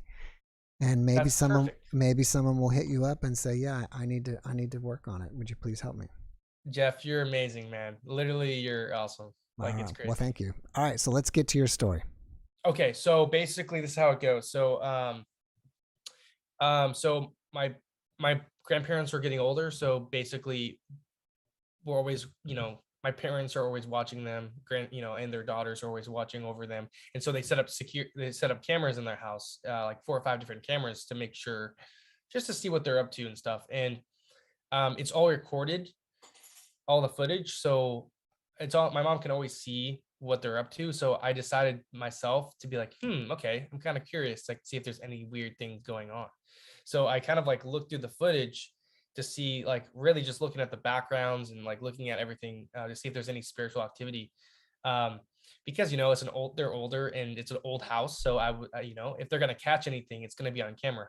So I looked in the corner of this video clip and I saw like 5 or 6 different white orb things just like move around like really fast. Like you could see them. And I was just like thinking about it. I'm like, that's stuff that I wouldn't normally catch. I mean, I could potentially catch maybe at my own house, but because their house is so old, I can only suspect there to be so much spiritual activity in that house to where I'm catching all this stuff. And I'm showing my mom, I'm like, yeah, Mom, look at this weird orb thing. And she's like, I don't know about that. It's probably dust. And I'm like, okay, so why does it move this way and then just pivot that way? I'm like, nothing can do that. Not even dust. Right. And so I'm pointing out all these things to show that there's spirits in the house, and she still doesn't believe. But it's just really weird to see that much activity. And I believe like it could be spirits, it could be angels looking, watching over them. And every time I walk into that house, I get such a sense of like, I'm just being watched. Like every time I'm in there, like there's a lot of energy. Is it an old house? Was it a very old house? Yes, it's my grandparents' house. It's a very older house. It's also I don't know how old it is. It's probably they bought it when they were, when they came to California from the military because they were traveling a lot. I should ask you this: were there previous owners before them? Oh, I can imagine more than one, more than 2 maybe. Oh yeah, then you never know. But the weirdest part, check this out. There's a basement right at the very top of the there's one room when you go up the stairs to the basement. And so my grandpa used to joke around a lot about that basement being haunted. And it kind of turns out that like it is, because I've heard my cousin has told me stories about how she'll be sleeping in that bed and wake up and she'll see like outlines of figures of people. And I'm just thinking about it and I'm just like, those are definitely people that have still lived here, like for sure, like lived at that house, And I'm telling you, my grandma has one of the craziest paranormal stories ever. Probably one of the creepiest stories that will send shivers down everyone's spine. It's at that point where when I tell this story, if you guys want me to tell the story, it's up to you guys. I try not to go too long. Okay. Because I don't want to go too long because I know you have your next yeah, guest. let's tell it. Let me just tell you. Let's tell. How much time do I have? How much time? I don't know. Go ahead.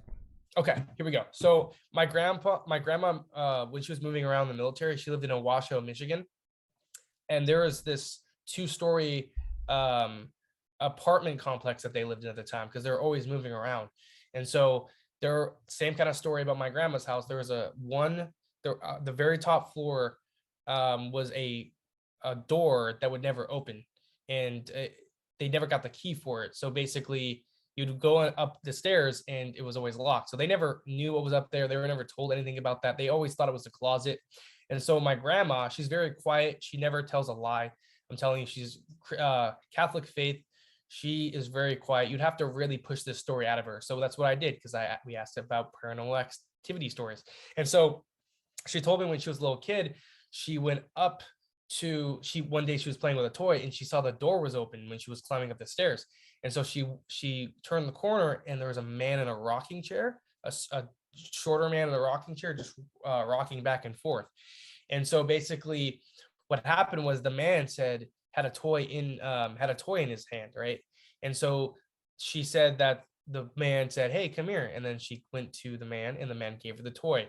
And so I'm hearing the story. I'm like, I'm not believing it, because I'm like, okay, where's this toy? We're going to get to that. So she goes downstairs, right? And so her mom says, "Where did you get this toy?" Because it was a unusual toy. I'll kind of explain it. And she says, "Well, Mom, the man upstairs."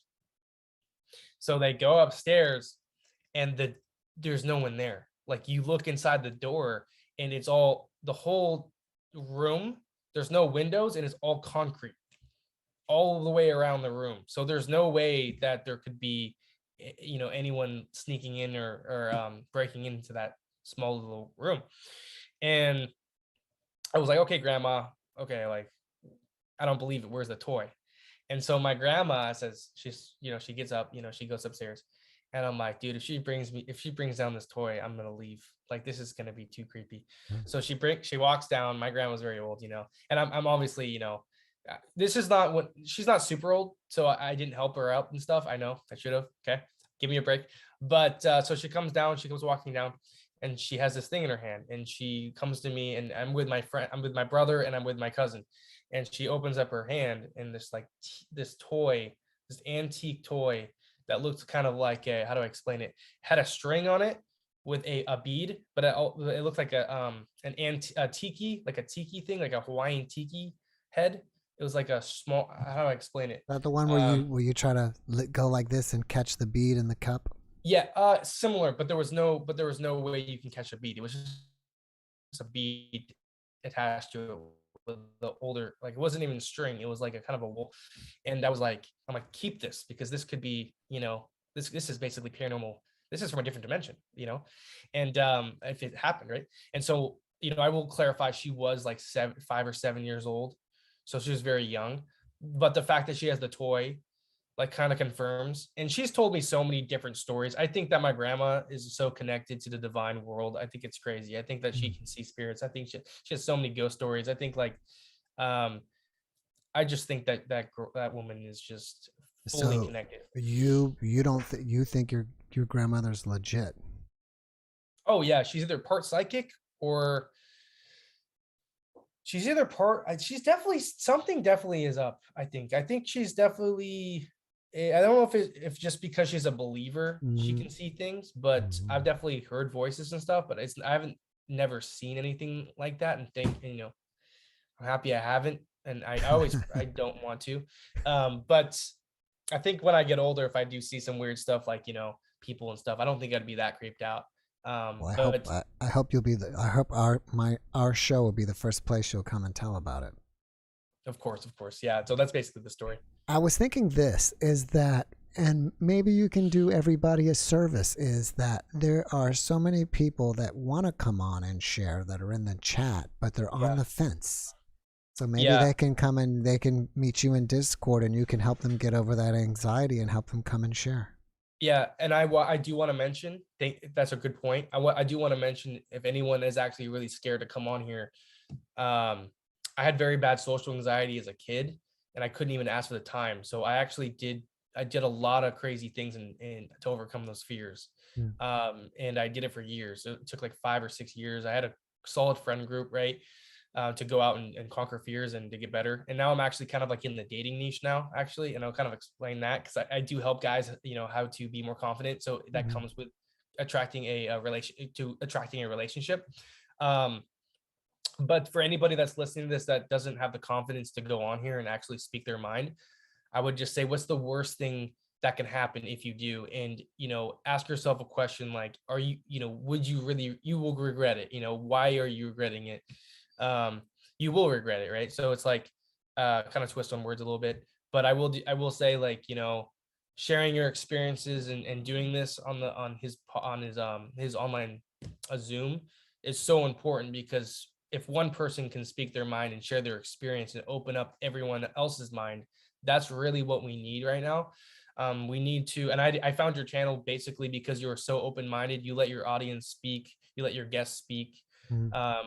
So yes, please guys, go on a Zoom. It's very valuable.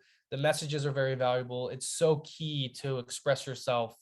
It's so key to go out there and just to share your testimonial. And we're not here to judge you. We're here to only praise you and listen to you. That's it. Hey, Ethan, thank you so much for coming and sharing. I've got to run, bud, but I'm glad you popped back in. Of course. Thank you, Jeff, so much. Up. All right. Take care. Cheers. Cheers. All right. That was great to see Ethan again. I hadn't seen him in a while. It's nice to see him back again. And speaking of seeing some old friends again, we've got our good friends here, Steve and Evan from Australia, and they pop in once a month to tell us about their what would you call that? They usually have like a webinar. I guess that's the right word. Once a month they're having a webinar and on different topics. So we'll see what this month's webinar is about. And there's Evan. Evan, can you hear me? I can, yes. I'll just quickly yell for Steve. He's just outside. Oh, that's okay. Can you turn your mic down just a little bit?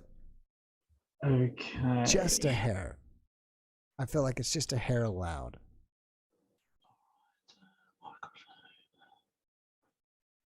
Audio settings.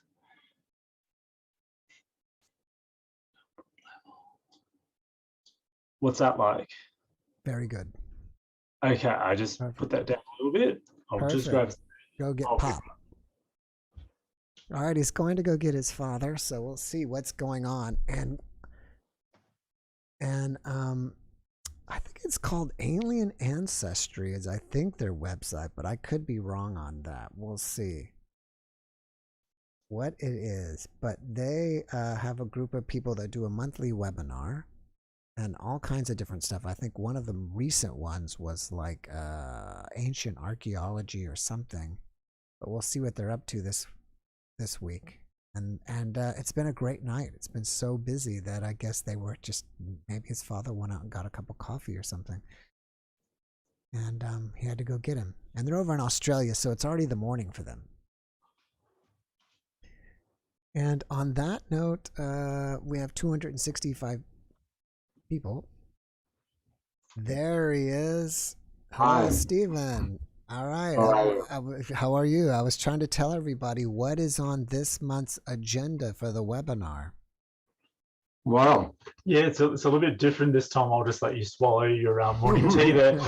We're going to do yowies and little people. So Which are like Sasquatch. Sasquatch or Bigfoot. But you call them yowie in Australia. You call them yowies. We do. Yeah, yeah. So do you think yowies are there's a breeding population living in Australia, or are they beaming down from UFOs or interdimensional beings? Well, actually, yes, that's true too. Yes, they are interdimensional beings. They can disappear, but they're part of original mythology. Every elder that knows Old Way will talk about yowies and say they exist. From our point of view, we weren't going to touch them, because unless we've got scientific empirical evidence, we don't go there. But over the last month in the rainforest where we live, we have been in constant contact with a yowie, and we've had, on last count, 7 different encounters over the last 3 weeks. Now, when you say contact, are you getting visual contact, visual confirmation? Everything, but we're getting the yelling sound. and the yelling and the grunting from about 30 meters away. We've had one instance where when I went out late at night, there was 2 thumps on the ground as I closed the door, and it was about 30 meters away. And the impact on the ground was so great that it echoed off the wall of our house, and therefore the actual sound was like drawn out like on an echo chamber. I heard 2 steps. It sort of ran when I came and then stopped. And I stood out the back 30 meters. It's 12 o'clock at night in the pitch black, and I heard nothing. And I'm thinking to myself, why am I standing here? Because if I can't hear it thumping, it hasn't moved and it can walk softly. So I went back inside. Now you said you live in a rainforest. Yeah. I don't know what part of Australia that is. I guess it's northern. But is it possible that those are monkeys? Or something No, we don't else? have monkeys in Australia. In fact, the largest animal we have, and we've been in here for 25 years, is a wallaby, which is a small kangaroo, and it weighs about 10 kilos at most. Yeah, and we've heard it like yeah. about yay big. Oh, so there's no other animal this could possibly be. Nothing. Not Yeah, that we did listen to some other animal sounds. nothing like it. The problem is that on the 2nd occasion or the 3rd occasion I heard it, it was about 400 meters away, and was during the daytime, and you could hear it like it. Honestly, the first time we heard it, it was like someone was standing next to a Marshall amplifier and had it on 10 with a microphone and was grunting into it. It was massive. And like I said, with the echo effect, when it ran, those 2 footsteps, they weren't footsteps. They were absolute thumps on the ground. And we live in volcanic soil where the soil is very soft. When you put your foot on it, it just goes and sinks into it. No, we've had these noises over. We actually had something like that 15 years before, where we all heard the screaming. It was about 30 meters away in the rainforest. And I had a tennis racket in my hand, and my wife said, "Are you going down to see what it is?" It was at night time. I looked at the tennis racket and I listened to the noise and said, "No, I'm not going down there. I won't be coming back." I went into some archives and someone else had seen it around that time, but in the day he was fishing with his girlfriend, and it came out of the bush and looked at them, and in broad daylight, and he's just like, And he said it had diamond-shaped eyes. Yeah, that were really weird. Mirrored, Now and then I'm sorry, but it sounds like this is something that's started up recently. It's only a new thing that's happening. No, it's always been in the mythology. And look, there I mean, around your house. This is yeah. So what's going on around your house? Why all of a sudden you're getting this activity? 2 things. Number one, the area we lived in was the largest stand of subtropical rainforest in the world. And then they logged it and chopped everything down. We live in one of the 2 major stands, about 80 acres of rainforest that's still left untouched. And our property is part of that rainforest. So one thing that's going is it's large enough to have a colony of these yowies living for a long period of time. When the rest was cleared, this was left alone. So that's the first possibility. Maybe they migrated over towards you then. Well, the second part is it's winter as well. Yeah. And the second part is that recently we've put the rocks out in formation for workshops, and our elders have told us they've been drawn by the rocks. So we're not sure why, but what we can tell you is we're going to look at this. We're going to bring in an elder to talk from the original point of view. We're going to bring another lady in that compiles all the yowie sightings in Australia. She's going to talk from her point of view. And then we're going to make contact with Leah's guide, an alien guide, who's given us some fascinating stories about yowies we didn't know. And if I can close with you, the one that I find the most interesting is, number one, why is it that yowies, Sasquatch, Yetis are so antagonistic towards humans? They really don't like us much. No. They keep away from us. But they don't appear generally to attack humans. No, that's not the deal. This has been explained to us. What we were told was this, by the alien contacts we've had, they said they were the first terrestrial life form on this planet. Before humans and this sort of stuff. We came later. And they tolerated us. They kept their way and we kept ours. We thought they smelled, they thought we smelled. So it was like that all the way through. But then what happened was, and this is what we're told, aliens started to settle in Atlantis. And they asked for the permissions of the humans to settle. But they did not ask for the permission of the yowies to settle. And the yowies now resent the humans because they made that decision without them. And they hate the aliens because they don't believe they should be here because they're not terrestrial. They're also not fond of us because we keep tearing down trees. Oh, yeah. They're not happy about the way we treat their country. And their forests. Yeah. All right. So now I believe is it called alienancestry.com or OurAlienAncestry.net. .net. Okay, OurAlienAncestry.net. It's kind of like you have a monthly webinar. Yeah, we do. And this month's webinar is coming up next weekend. This weekend. What's the date on that? The 30th of July over in America. So what are we July? Like 2 weeks. 2 weeks. Yeah. Yep. 2 weeks away. So they can go to there, and if they want to sign up, I think it's on Saturday our time and Sunday your time. That's it. That's it. All right. Well, is there anything else that you guys are going to be talking about besides yowies, or that's the main focus? Yeah, no, I'm going to be talking about the discovery of a book that we thought was destroyed 80 years ago, and it's an archaeological book that has within it a manual claimed by the person who wrote this that can read the archaeology and the Stone Age markings of any people around the world, and has basically a dictionary that tells you what it means. We came upon that book. It was written by Frederick Slater.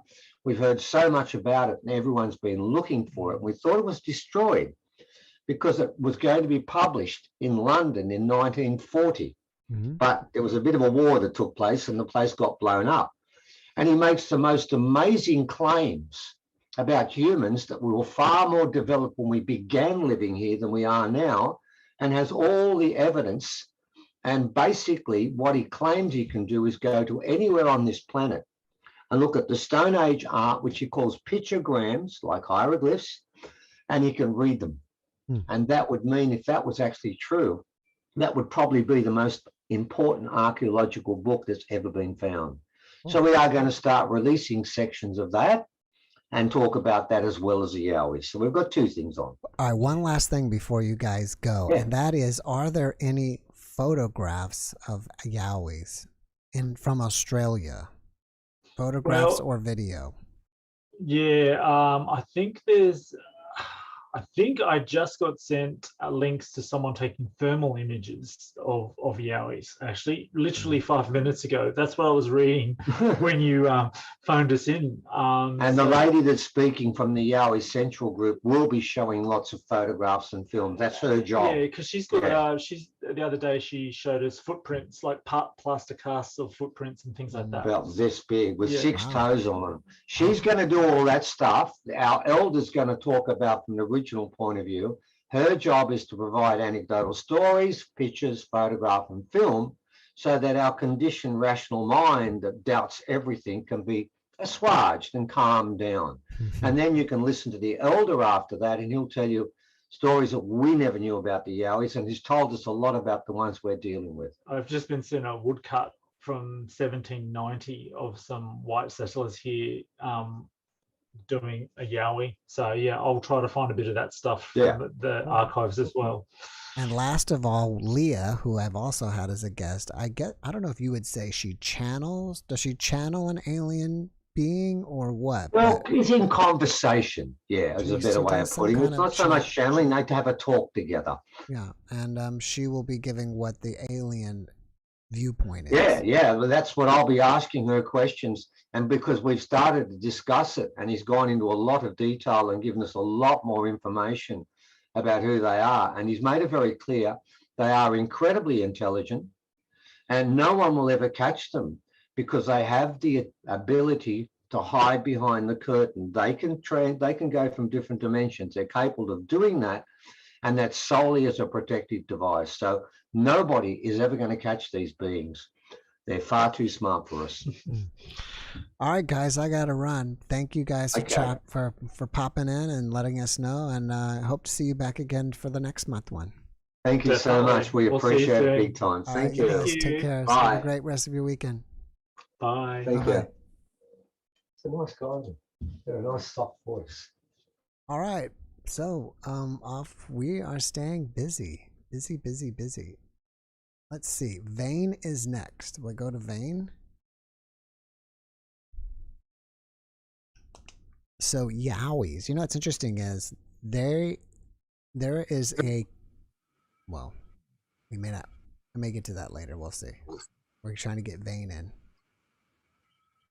I was going to tell you about a chocolate candy called yowie. Vane. Hi, can you hear me? Yeah, I can hear you. Yes. Have you been in before? Yes. Hi, it's Vanessa. It's Vanessa. All right, yes. Vane. Yes. Welcome back. Thank you. Thank you for having me. Thank you. To pass on, because I see you all the time, Jeff. I wanted to come and first of all, as always, say thank you for the contribution that, because I truly think in my heart that you're not aware of the whole contribution that you're doing to the world, maybe I'm not. I feel like I am, but I mean, it is very possible that this goes deeper than I even realize. I do think so. Yeah. Well, thank you for watching, because without the viewers, without you and all the other viewers, that's what, keeps this going.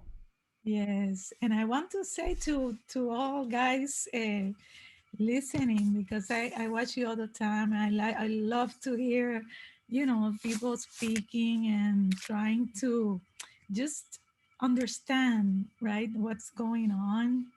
And I want to confirm to everybody that what you are all feeling and it is true. We're all right now waking up to the nature of who we truly are.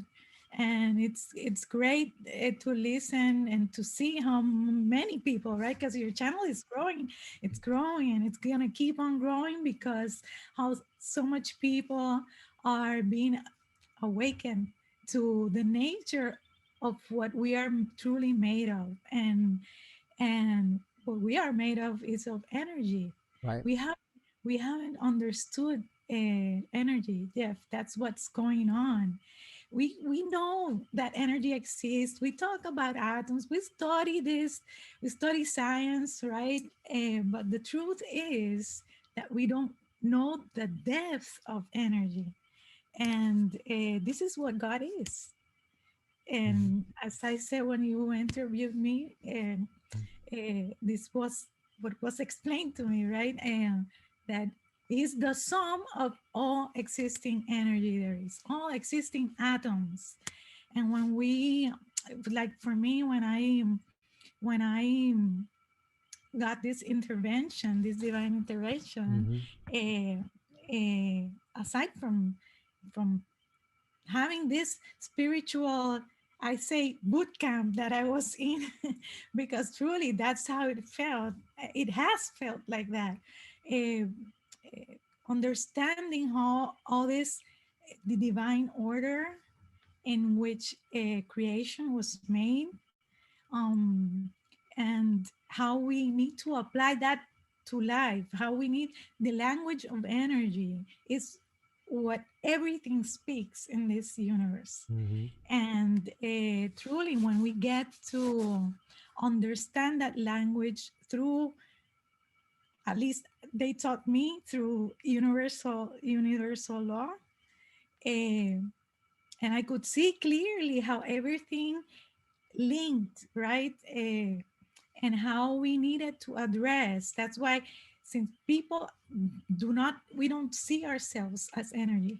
We don't see ourselves truly. If you ask a person doesn't acknowledge that he's truly atoms. That's what we are.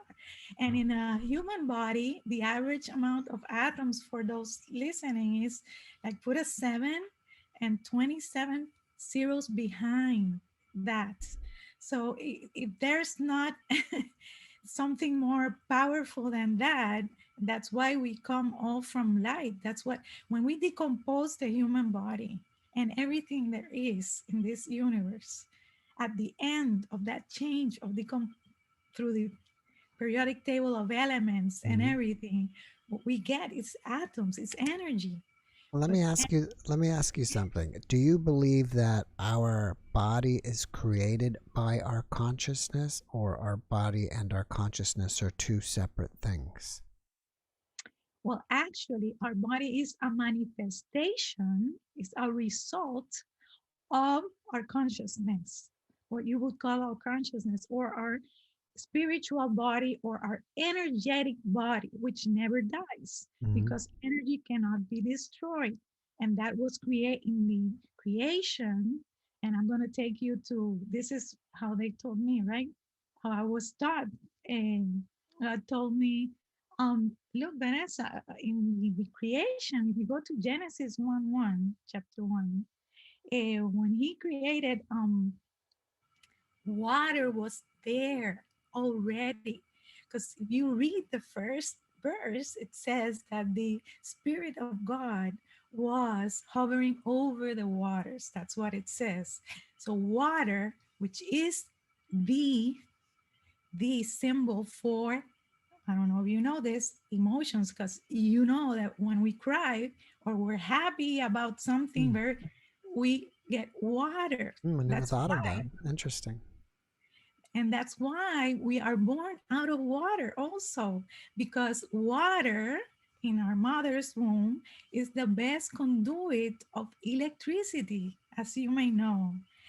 And when we are, our avatar is being created, the soul takes advantage of this time to program all the energetic information, all the emotional information that we had from previous lives, right? And the new information that when we were fused with God, when we were fused with God in the other side, we decided, together with that knowing side, that Gnostic side, that would be needed for us to keep on progressing. Because you see, one of the universal laws is that energy is always growing, cannot stop growing. So God, that consciousness, that's why we live in a non-ending universe. God needs to keep on growing. Energy keeps expanding all the time. So we need to come here and through what we live, keep on expanding, because while we are fused in the other side, in the same state of being, we cannot advance as much as we do when we incarnate. And that's the reason for incarnation. When we are fused, since we are together in the same state of being, we cannot, we're already vibrating very high, in a higher frequency. So when we incarnate, we lower our vibration, and therefore with the new learning, right, with the new things that we've decided that we haven't learned yet, we get that knowledge and keep on adding. But you see, life never ends. So during this lifetime that we have right now, this is the importance of healing ourselves, healing our emotions, because emotions are the things that we will always experience on both. It's the only thing we experience. This is why when people cross over, and you know this because you've interviewed so many people. When we cross over, what happens is that our atoms are. Uh-oh. Our atoms are, and it's like her atoms are frozen. It's not her atoms, of course. Form. The internet, So, you're back. Yeah, well, I got freezed. Yeah, you were frozen for a second. I was joking around that saying your atoms froze, but then I said it's not really your atoms. It's the internet's atoms. So yeah, what happens is that we're free. So our atom side, our energetic side is free and fused together with the energetic field who is God. So this is why we have access to all this information. We know everything because atoms are filled with information, mathematical information and intelligence, right? This is what we call consciousness. So, and when we come back, we come with all this information because we were in contact free of being insulated. So we fuse and we're vibrating very high. And that vibration, because the nature of God is all this energetic matter, right?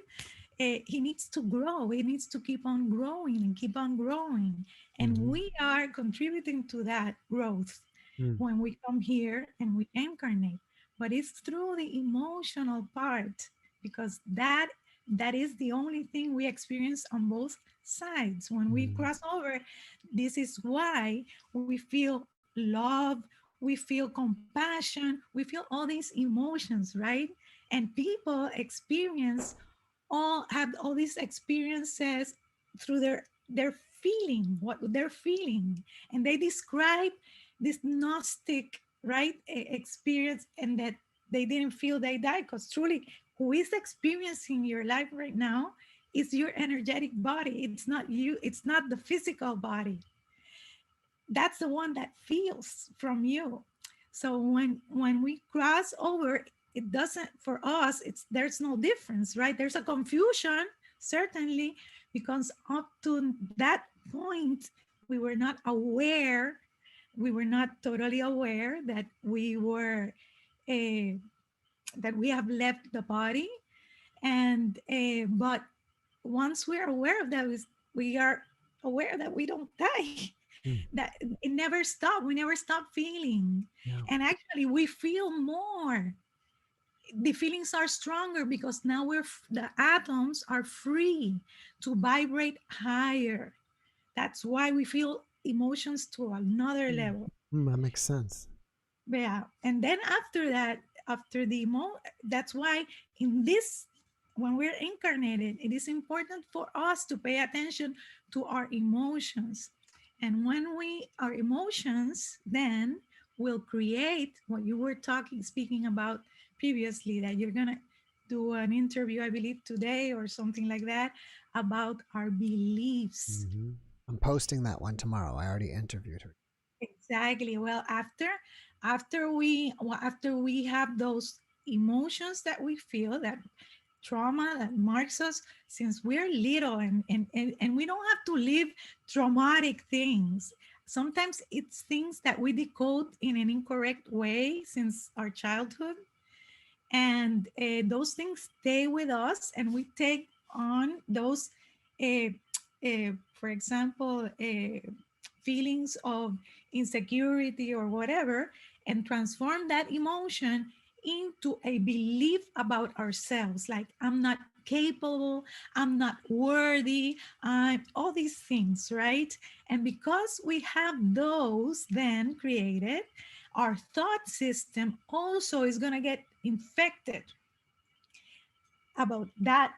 And then so our thought system is going to be based on those beliefs that we have about ourselves also, and about the world. And so we go on living life like that, and always coming from wounded places in ourselves. Well, that's why in the other side, when we're in the other side, we manifest instantaneously everything. Wherever we take our consciousness to, that appears before our eyes. We're living that because we're free of the the physical the body. physical We're body. all just atoms. Yes, Vani, yes. in Vani, this thank you so much for. I'm sorry to cut you off, but I have to keep going, and I have people waiting. But thank you so much for coming back and sharing with us. It's been a pleasure, And, really. and come back again and share with us again. Yes, sure, I will. I will. All right, thank you, and have a great rest of your weekend. Thank you. Love and light. All right. Bye-bye. Bye-bye. Bye-bye. All right, let's see if we can get Kelly back in. We tried earlier, and she wasn't able to make it. We'll see if she can make it this time. And you guys are still with us. It's 264 people, and we're into overtime. And we've got Mr. Cake in. We haven't seen him yet this evening. He is our most dedicated contributor. He's never missed a weekend.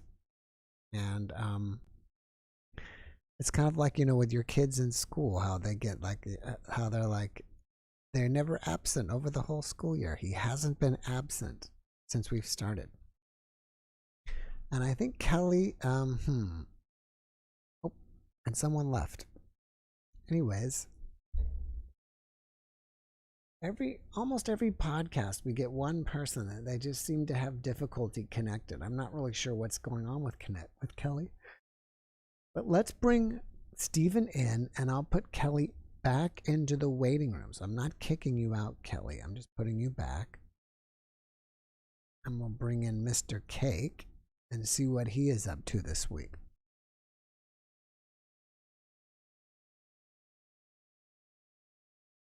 See where he's at.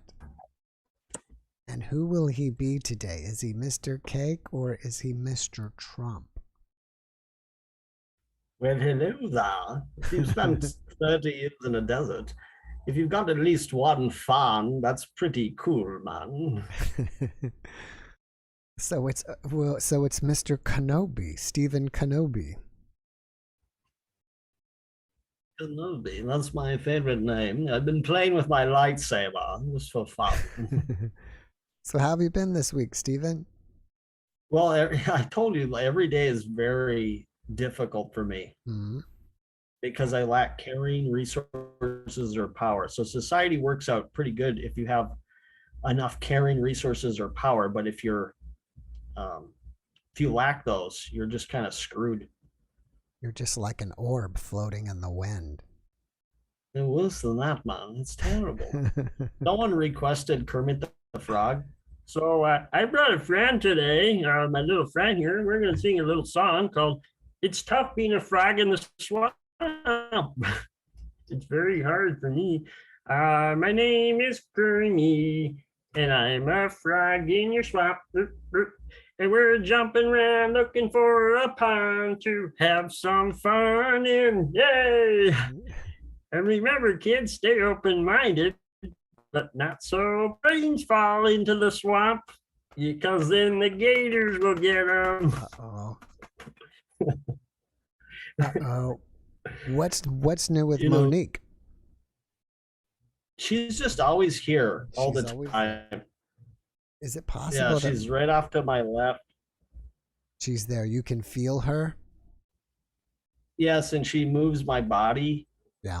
So if I'm going for a walk or whatnot, one thing I've noticed she's been doing recently is I do these puzzles called kakurus online, and she's now moving the cursor. Oh, awesome. She's messing with me. I don't know if it's that awesome. It's a little disturbing because I'm like, is it me? Is it the computer? Or what's going on there? Is it me? Is it Monique? Now, are you still making? It's her. She's messing around. Are you still making videos? So I made one video with Johnny Depp because I told you my computer crashed, so it's been depressing. But there's an AI art program, and I said, do cartoons experiment, do Johnny Depp, so I got that on there, Johnny Depp, he's just kind of rambles around, he's worried about Amber Heard, he sees Amber Heard coming, and he's like, oh my God, get it away, oh God, Christ, now did you see my guess the other day that she appears to be good friends with Johnny Depp? Johnny Depp, he sounds like a nice guy, man. You know, I'd like to get He to know was, him." I don't know, he was at her wedding, and he's, I think, been friends with her husband for like 30 years or something, and helped produce the movie about him. We didn't really talk about him. She mentioned him a couple of times, but I didn't really get into Johnny Depp. I didn't really want to make it a Johnny Depp litigation podcast. Yeah. So, and I always think there's a little bit of truth in movies. I know I've said this. I made a comment on someone about how there's in the Field of Dreams, there's a line they can't cross. Right. And in the movie, it doesn't make sense because it's like, what do they do with foul balls and stuff? It's like if someone's running for a foul ball or they accidentally cross the line. I don't think so. So there's a line where I think it's like there's a certain point where when you cross over, now you're completely in the spirit world where we can only get sneak peeks Right. until we've crossed over. Yeah, I mean, that's I think pretty common from some of the NDEs, that there's some type of barrier that if you either walk through a door or cross something, that you're not coming back. Yeah, and in Bill and Ted's Excellent Adventure, it's they have predestination. You know, like, whoa, dude, like, how are we gonna find the keys? Well, predestination. If we're destined to become famous rock stars, dude, it'll happen. Oh yeah. I haven't heard you get you. There's a new one, Bill and Ted. I think I did one already. You did?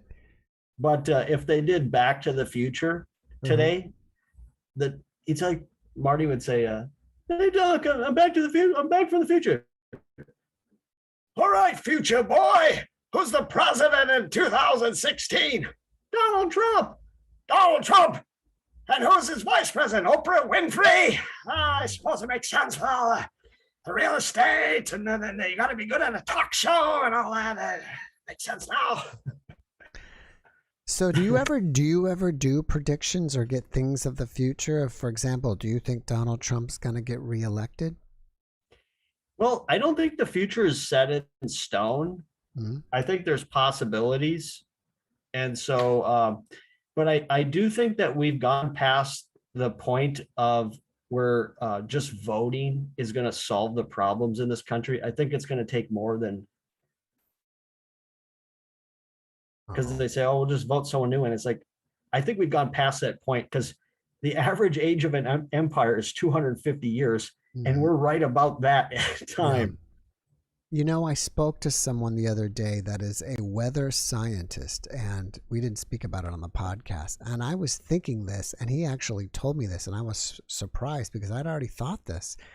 And he told me that the seasons are shifting. And this guy works for the government. And so, you know, summer, winter, all the seasons are starting later. Really? Yeah. And I was trying to think about the math about that, you know, like the sun, you know, the earth goes around the sun in an oval. So is the oval changing shape, or how can seasons start later unless the calculations that they have of the earth going around the sun are very slightly off? Yeah, and it's like we get used to one thing, but it doesn't mean that something couldn't change rapidly. Mm-hmm. Like they said, the poles are going to shift at some point. Yeah. He also told me that according to him, that global warming's beyond past the tipping point. And we were just talking about, surprisingly, that because I said it's really hot here now, and he just basically said get used to it. So but within the next 200 years, we're going to have a mini ice age, because if you look at the trends, it goes up and down. So in 1970, we were at a low point, and then we'll go up, and then we'll hit some high point, and then we'll go back down within the next 200 years. Yeah, it's possible. Anything's possible at this point. We don't know. I think that one thing is that, you know, when it was locked down in full swing, it was like in India, they could see the Himalayan mountains where they hadn't seen them in 50 years or something. And I think even in the canals of Florence, is it Florence, or what's the place in Italy? It's not Florence. place in Italy where all the canals are, that there was so the canals actually were so clean you could see the fish in them, where they hadn't seen that for years. So I think that if we somehow if we somehow stopped, I don't know, whatever we're doing to pollute the place, maybe things could make a significant change. There's a whole lot of pollution that needs to be taken care of. Right. So I do these puzzles, and when you're doing a puzzle, if you put in a wrong combination, but you're not sure, you can always go back and change it. But when you're sure about something, and this relates to people's belief systems, you don't go back and change that belief. You try to fiddle with everything else, and it never ever works. So it's like we always have to be open that what we believe could be wrong. It's not saying it is wrong. We just have to be open to the possibilities. I think that was a very profound statement from you today. That was, yeah, I think I totally agree with that. That, yeah, we have to be open. Yep. Yeah. All right, brother, I need to run to the next guest. Thanks for having me on, man. You know, you're gonna do what you're gonna do. And yeah, I gotta do it now. Johnny Depp are gonna be hanging out later. You know, if you want to go, and he's drink. He brought the rum. He called him the rum. So it's going on. All right, God bless everyone, and thanks for having me on. Thank you for coming on. God bless you, and I hope to see you next week. Cheers. He probably locked up. Usually he exit on his own. And I want to say to Leslie King, thank you so much, Leslie, for that donation, that super thanks. I really appreciate that. I appreciate you. And I'm waiting for you to come give us a concert, because I think you're still working on your audio setup over there. So maybe soon you will be here. So, and he said, God bless you and your family. See you in August by his grace. All right. Thank you. God bless you. And I guess that's when you're going to be ready, is in August. So while we're waiting for Kelly to get on, I can go back and again say what's going on. If you go to the description below, there is a link to Discord. And if you don't know what Discord is, it's kind of like Facebook, but different. It's free. All you have to do is go to discord.com and create your own profile, and then you use my link to get into the Discord server, and then there's like different rooms, and you can video chat, voice chat, you can post stuff. There's even a room called services, which I mentioned earlier, where people, if they want to, people give away free services, like maybe Ethan will show up and help you with social anxiety, maybe Nathan will be there and give you a tarot reading. Also below that is my, I have an NDE only channel that's called NDE Clips, JeffMara NDE Clips, and I just post short clips there of NDE. So if you're the type of person that doesn't want to listen for a whole hour, you just want to get just to hear the NDE, then that's for you, and please subscribe and check it out and watch. Also underneath there is the JeffMara Facebook page, and sometimes I'll post news articles and stuff there, and so you might want to follow that, or I don't think it's subscribe, I think it's follow that or like it. And then my own personal Facebook. You want to friend me on there, you're welcome to do so, and you can see that my last name is Reynolds. Mara is my wife. She's sitting right next to me. And I'm accepting friends till I get 5,000. Once it's 5,000, I guess it's up. So friend me there. If you, I get a lot of people either wanting to be a guest or telling me about guests. It's best to message me on Facebook if you want me to get a certain guest that you want, that you want to hear. Gosh, what else is there? Again, I have a great podcast for you tomorrow, and that is with D Wallace, the actress. Let me put her back out. Let me put you back in the waiting room, Kate, and Rhea is joining. And that is with D Wallace from the movie E.T. and many, many other movies. And I think it was a fantastic one on changing your beliefs and the belief systems we're in. And she's also a channeler.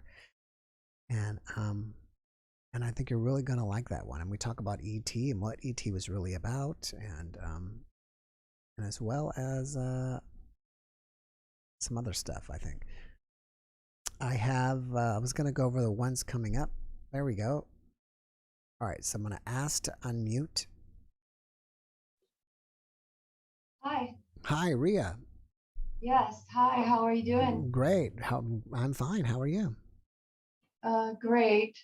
Fantastic. A little nervous. I didn't realize I'd be nervous, but that's okay. Oh, there's nothing to be nervous about. Where are you from? I'm living in Loveland, Colorado. London, Colorado? Loveland. Loveland. Okay, fantastic. Yes. So what do you want to share with us this evening? Well, I was thinking about this as I was listening to everyone, and I just felt such a blessing. I just looked at my phone right when you were going live, and so this is my first time getting to see you do the live, but I've been watching and super appreciate you and your guests, because everyone's bringing it. And it does my heart great, because I grew up not being able to share all the woo-woo. Yeah. And getting just super pummeled, like in the, I guess, kind of 1980s right-wing intensity, competition encouraged inside of families, strange resources that we were wanting to come into our houses that were destroying us. Yeah. So have you had any spirit, like any paranormal or supernatural experiences? Can you share? I have a lifetime of stories, and so when I think about like what would I share, and I've tried once before to share an early story to others. I was on a F2B, and it went not that great, because I have a disability, and I've had the last years since after the event that took place, Groundhog Day 2018. I had mine on that day, but a couple of months later I had a bad accident, and so I've been the comeback kid. And but my experiences started when I was very young. I moved to Italy for a year when I was 4 to 5. It was just about birthday to birthday. And I went to Mount Vesuvius, and I breathed in the fumes. There was like this little side area where you could go, and they made a joke out of breathing the fumes, and as a kid I was like, oh, I'll go take part of the joke, and I took a big old swig of it, and my body started to be remote controlled. Like right now I'm being rocked. Pardon me. I did drink before this. So that's when my body began to be taken over by others, and the first thing that happened was my arm shot up like this, and out of my mouth barked a man's voice and said, I moved your arm. Oh my God, we're in. Oh my God, we're in. Wow. And while that's happening, my arm's flapping up and down like this.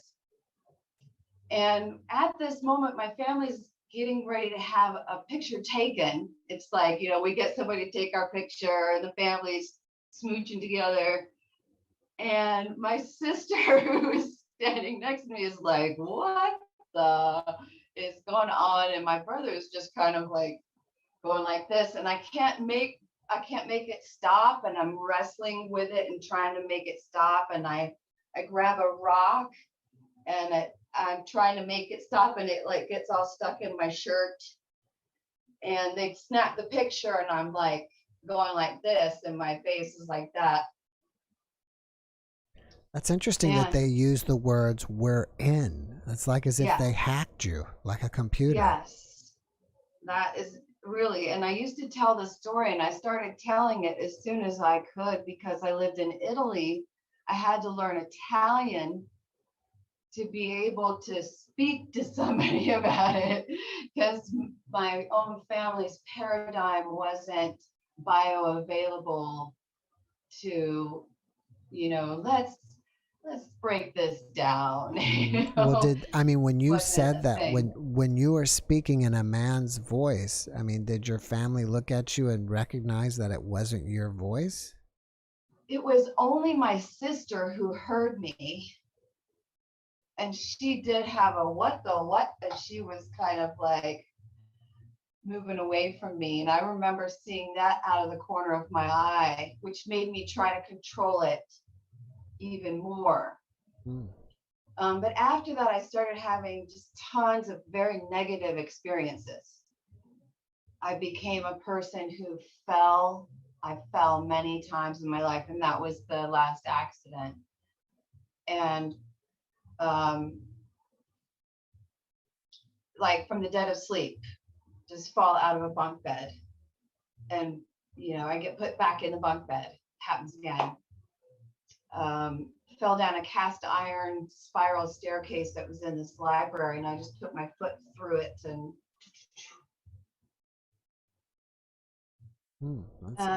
Is that still happening today? so after my event, like I'd had a life of like Reiki, prayer, change your thinking, change your life, meditation, spiritual practice, science of mind, mental verbiage that changes things, NLP. And this is where I have a communication difficulty. So it would just be easiest to like show you a sample.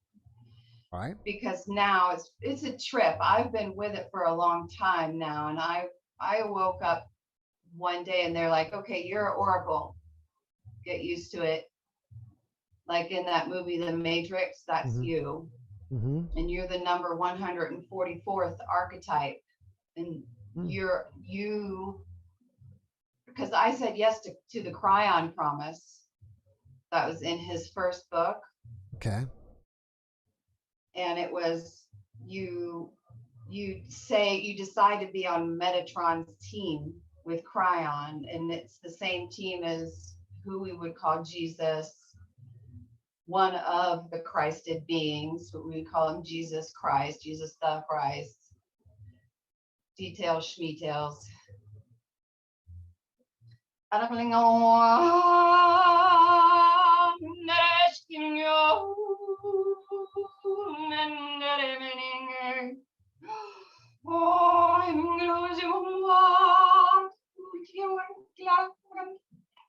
Lydian, number one. Lydian. Little birdie told me you look like a cat. Ooh, little birdie told me you look like a cat. This woman's never met me before, and she allows everybody through because she's oracle. Once they say go, she can't say where it will flow. That's why she's oracle. It's a volunteer position. Oh, nobody wants it. Oh, it sucks because you have to give up everything to be Delphinium, walking among the people once again.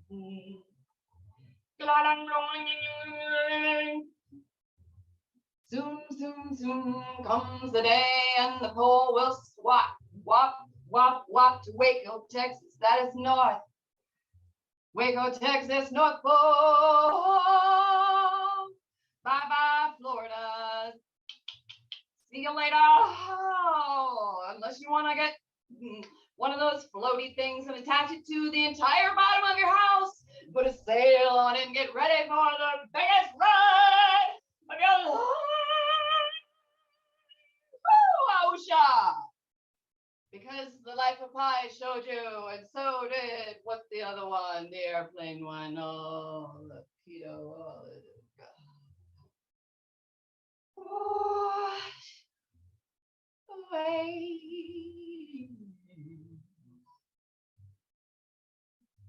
That's why I was nervous, she says, because you don't know what's going to come through. I didn't know it was on a sling. I didn't know who to come through. They just to come and do it because I'm Bessie Smith and I'm the woman that told her the story that let her know that she really was the Oracle. Oh, and Trey Smith, he did the math and he can tell you. I like Jesus Christ from one of his Top Guns. You betcha. Oh, I'm so happy to be here. So happy to be here.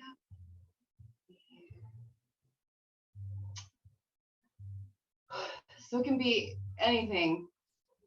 I get intel, I get government information, I get special information, I get planet change information.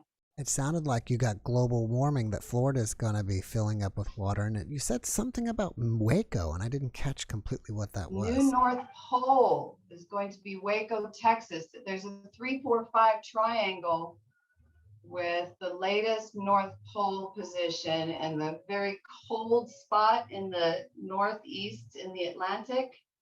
And then Waco, it's a 3-4-5. It's pole shift awareness. At Puscats, can't remember the number, sorry, I want to say 34, but I can't remember. Wow, did the math. Waco, Texas. Well, I'm about 3 hours from Waco, so I'm gonna almost be in the North Pole if that happens. I need to buy a. Yeah, and if things go When right, is this? like When one is of this? your guests said, the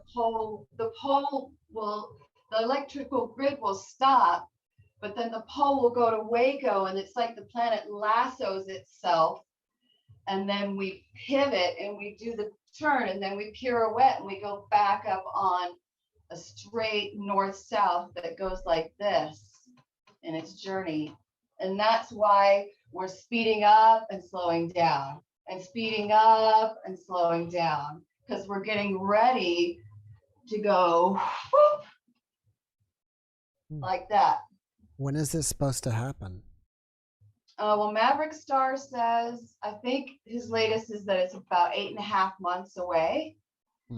And my guides told me that 3 months ago, they said these six full moons are where timelines break off.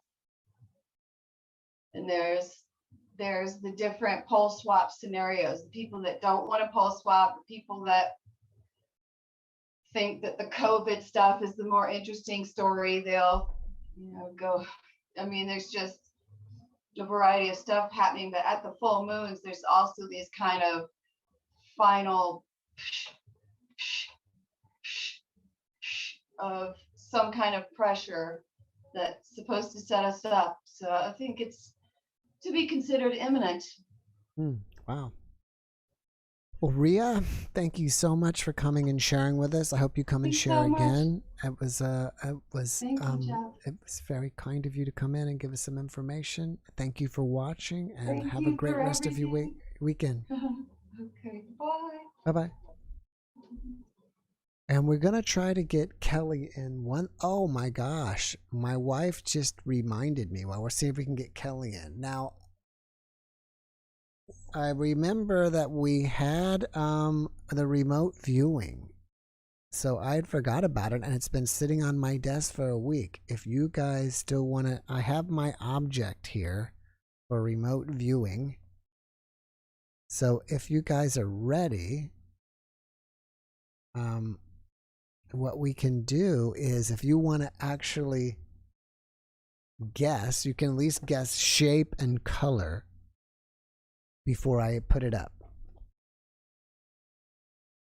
So I will, and this is like a 30-second delay, so we'll let you guess for a second. Then I'm going to show you my remote viewing object for the week. Let's see.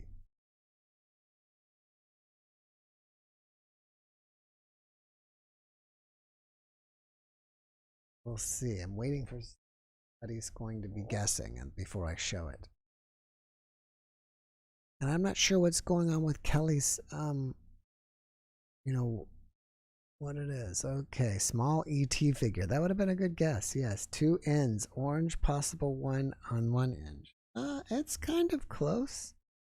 Blue cube. I'm not that good remote view. Triangle pink, black cheese slicer from Sweden. Well, that would be a hard one, but I'm going to use it, Madiak. I just got to buy the cheese. Yellow duck. Square and white. I don't know why you're not getting in. All right, guys, here it is. It is rectangular. It is a box of tarot cards. Now, Stephen said orange. I think he said orange, which is kind of orange. And I think he said one side. I'm not really sure what he means by the sides, but it's kind of close. So, for what you guys, I hope you guys got this. It's a box of tarot cards. It's my, let's see. Uh-oh. And I'm making a mess. I dropped it on the floor. One of them is an actual book. I guess that will tell you. These are my wife's, by the way. And then the other one, it's a book. It's a set with a book and actual cards with very nice painting, with very nice pictures like these. Oh, Kelly was there. Hi, Kelly. Give us 1 second. And so, yeah, this is part of it. And this was the cards. So that was our week's remote viewing. I hope you got it right. Let us know in the chat if you want another one, and we'll figure something out. Here? Kelly, can you hear me? Hi, Jeff. Hi, you've been here before, right? Last week and about a month ago. Yes, I thought I recognized you. But I don't know why you were having so much trouble getting in the room today. I don't know. It just shows waiting for host to let me in, but there's nothing to click. And I know you tried it a couple of times, and I don't know why all this. I didn't even realize I was on when it came on. I was like, oh, wait a minute, I see me. You're here. Here you are. All right. So, what do you have to share with us this week? Well, what I wanted to share this week was, last week I talked about some magical property, land that in New Mexico. Right, the portal land. And Yeah, she's from the portal. Right. So and, did you? You didn't go back out there and test it, did you? No, not yet. I did have to go back out to the area a couple of times last week, but it was so hot, and I just didn't have the energy to go out there and play around. And we get the thunderstorms coming in kind of early in the afternoon this time of year. So that's the kind of property I need to get an early morning start. That way, if it spits me out, I'm not caught in a lightning storm somewhere. Oh, wow. And those are daily? I tried to turn my sound up here so I could hear you. What? I'm sorry. Do you have thunderstorms like that every day? Usually. Nice. Usually starts around July and then runs through about mid-August. That's great. So not every single day, but we'll get scattered showers, but we'll get the thunderstorms coming in. Do you get a lot of snow there as well? No, not a lot.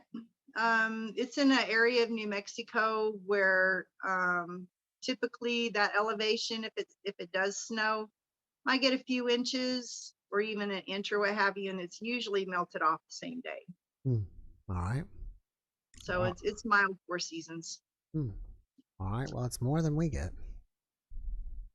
I lived in Texas for a lot of years, but I think you're down by Austin. Yeah, I'm south of Austin, San Antonio. Yeah, I was north up in the Dallas, Louisville, Carrollton. Oh, yeah, area. yeah. It's a lot colder up there. But what I wanted to share this week, it's in the same area where the land with the portal is. And I don't even know how to really preface it, so I'll just tell the story. When I worked for the developer, now this is land out in the middle of nowhere. I mean, it was just ranch country, no homes, just the Forest Service road. And so developer bought this checkerboard property, which is like if you look at a checkerboard, one section would be deeded property, another section would be national forest. And so we started cutting in roads, had the property surveyed to sell 30-acre lots. And so as we started cutting in roads, it kind of opened up territory for people to go into parts of the forest where they hadn't been before. And they go in there and start cutting firewood. And so one day after going out and learning some properties, hiking the corners and what have you, I decided that I was going to drive these roads just to see if there was people in there wood cutting, and run them off if I needed to. Like, hey, this is private property. And so there was a few roads, and you have to go up the road a couple of miles, and you go up another road, and it's like some of them are roller coasters. And so it was pretty time consuming, and and plus I just love being out there, so I was just driving the roads. And anyway, I was getting kind of dizzy because I was on lots of roller coaster roads, and plus they were just freshly cut in, so pretty rocky, rugged kind of country. And so I decided, I'm just going to call it a day. There was only one road left that I didn't go down, but I decided I wasn't going to go down that road because we'd sold that section out. There was no reason to go in there. I was tired, and I thought, I'm just going to go on home. It's about an hour drive home. So I'm going to go pick my son up and, get home early and get the kids home early. And so I'm driving down the Forest Service road, got in my mind thinking what I'm going to do when I get home, pick up my son, what we're going to cook for dinner, what have you.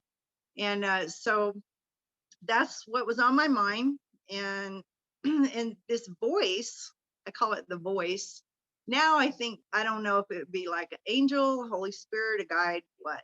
But this voice in my head, which I don't think I remember that happening before. It has happened since. But the voice said, the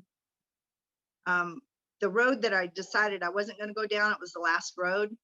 The voice said, go down that road. Now, I don't know if those are the exact words, but that was the information I got.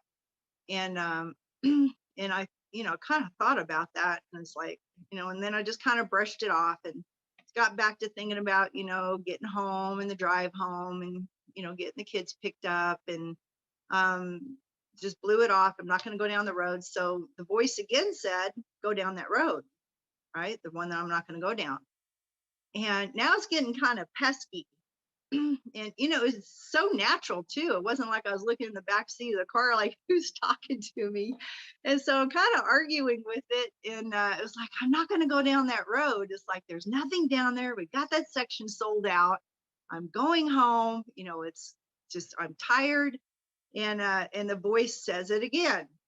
And so now I'm really frustrated, and I'm like, and I'm thinking, kind of thought it through. And I thought, if I get all the way to the highway, which would have been probably almost about 20 minutes down the dirt road to get to the highway.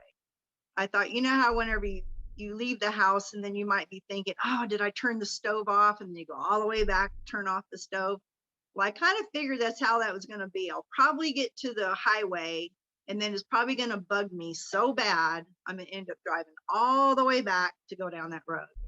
So just to avoid that, finally, I decided, okay, I'll go down that road. It was on my way. And so took a right-hand turn when I got to the road, and it's about a mile. It was on one of the homeowners association roads, through the section of the lots that we'd sold out. And so I get to almost where the road dead ends, and there's a windmill, and there's only one lot, but you can't see it. It's over a hump. It's kind of a steep incline, and the road would dead end right there. So I stop at the windmill, and there was like an intersection there, and I'm looking around, and I'm like, nothing here. And I was so mad. I was like, I drove down here for nothing, right? It was a mile down a dirt road and a mile back. And I was like, nothing here, nothing here.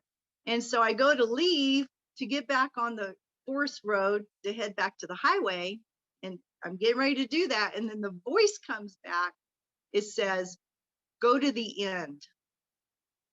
And I'm like, doggone it. You know, and it wasn't the end was so far. I just got to go over this hump. And so I knew don't argue with the voice at this point. So I took a right-hand turn and I went up and over this incline, and knowing the road ends there.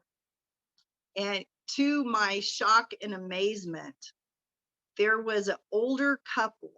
I don't know, they were in their 70s or 80s, and they were standing by their car, and nobody should be out there. And anyway, it scared me. I was like, ah! And I scared them and they scared me. And at that point, I forgot about the voice. Now I'm in shock that these people were there. And now I'm kind of scared. I mean, you just don't want to run into people out there. And but here's this harmless old couple, and I kind of roll my window down a little bit. And I'm like, who are you? And they're like, who are you? And so I told them who I was, and I asked them, I said, are you guys trying to find property out here for sale? And they're like, yeah. And I said, well, I work for the company, and told them who I was. So I got out of the car, and we did a lot of nationwide advertising, and we did radio in Albuquerque. And, people want to avoid a salesperson, right?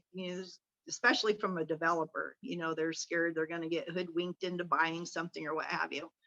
And so they try to find properties on their own. They might call and get just enough information, and then they try to go do it on their own. And after this, I'd made a rule in the office that no one gives directions. You do not give directions to the property, because you could be lost out there for days. It's happened. And so anyway, kind of find out, I asked them, were you trying to avoid a salesperson? And that's why you're out here. And they said, yeah. And they were so lost. They were afraid to just drive and go, which is probably a good thing they stayed right where they were. Now, honestly, because we had that section sold out, it could have been weeks or months before anybody would go down that road. We had more property past that, but it took us like 2 or 3 years to get easements through the forest to continue that road on into another area. But anyway, I explained to them, hey, we got this area sold out. If you want to see some property, I'll go show you some lots and make sure you get it back to town safely. And so we did that, and I followed them back into town, make sure they got back in safe.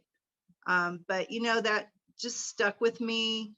This was 2001. And it stuck with me all these years because, and especially at that time, and it wasn't until I was driving home and then the next day kind of digesting on what had just happened, what a miracle. And still, I just get so touched over that because, every year you hear about elderly people go for a Sunday drive and then they get disoriented, lost, hypothermia, just horror stories. And I remember, and it wasn't long before that, I had heard one of those stories on the news, and for some reason it just hit me so hard. I was just so upset over that news story. This elderly couple died. And then I came across this elderly couple, and because of that, I think surely they probably would have may not have made it out of there. Do you think the voice was like your guardian angel or what? I don't know, because, I just really wasn't into stuff like that back then, like UFOs and I didn't even know people talk about guides. First time that was ever mentioned to me, like my guide told me this. I said, what's a guide? And so, but, it was just so natural when it happened. I wasn't thinking, who's talking to me? It was just, but now looking back, because now I have had so many experiences since then and got into, a lot of what people would consider paranormal kind of stuff. I don't know. I think could have been angel, Holy Spirit. I don't know who it was. Well, that's an amazing story. Kelly, thank you for coming and joining us this week. Thanks for keep trying. Hey, and I'm man, glad you we have got some you. amazing guests. I mean, Yes. some incredible stories today. Yeah. I And think it's been getting better and better lately. And yeah, I appreciate what you do. well, thank you. Thank you very much. I Good. appreciate you And I was listening. taking notes to people's, you know, the webcast they have coming on and the website addresses to, you know, check out what they got going on. Cool. Well, I'm going to run. Kelly, thank you again. And I hope you come by and visit us again. Okay. Bye-bye. Bye, Bye-bye. everybody. Bye. Oh, she's gone. All right, guys. So again, I'm about to leave, but make sure you check out that podcast tomorrow because I think you're really gonna like it. I think it's really good. And I wanted to say we've got some other ones. I recorded another NDE today, and we've got other ones coming up this week. We've got some NDEs and UFO connection I'm supposed to be recording tomorrow, and aliens, and another woman from Israel with an NDE, and a couple NDEs and some other things which I should have written down. At least 3 NDEs I'm recording this week, so it's going to be a busy week, and I hope you guys will enjoy all the content that we're putting out. All right, guys, thank you again for coming and hanging with us this weekend. We really appreciate you guys. We love you guys. Have a great rest of your weekend, and God bless you.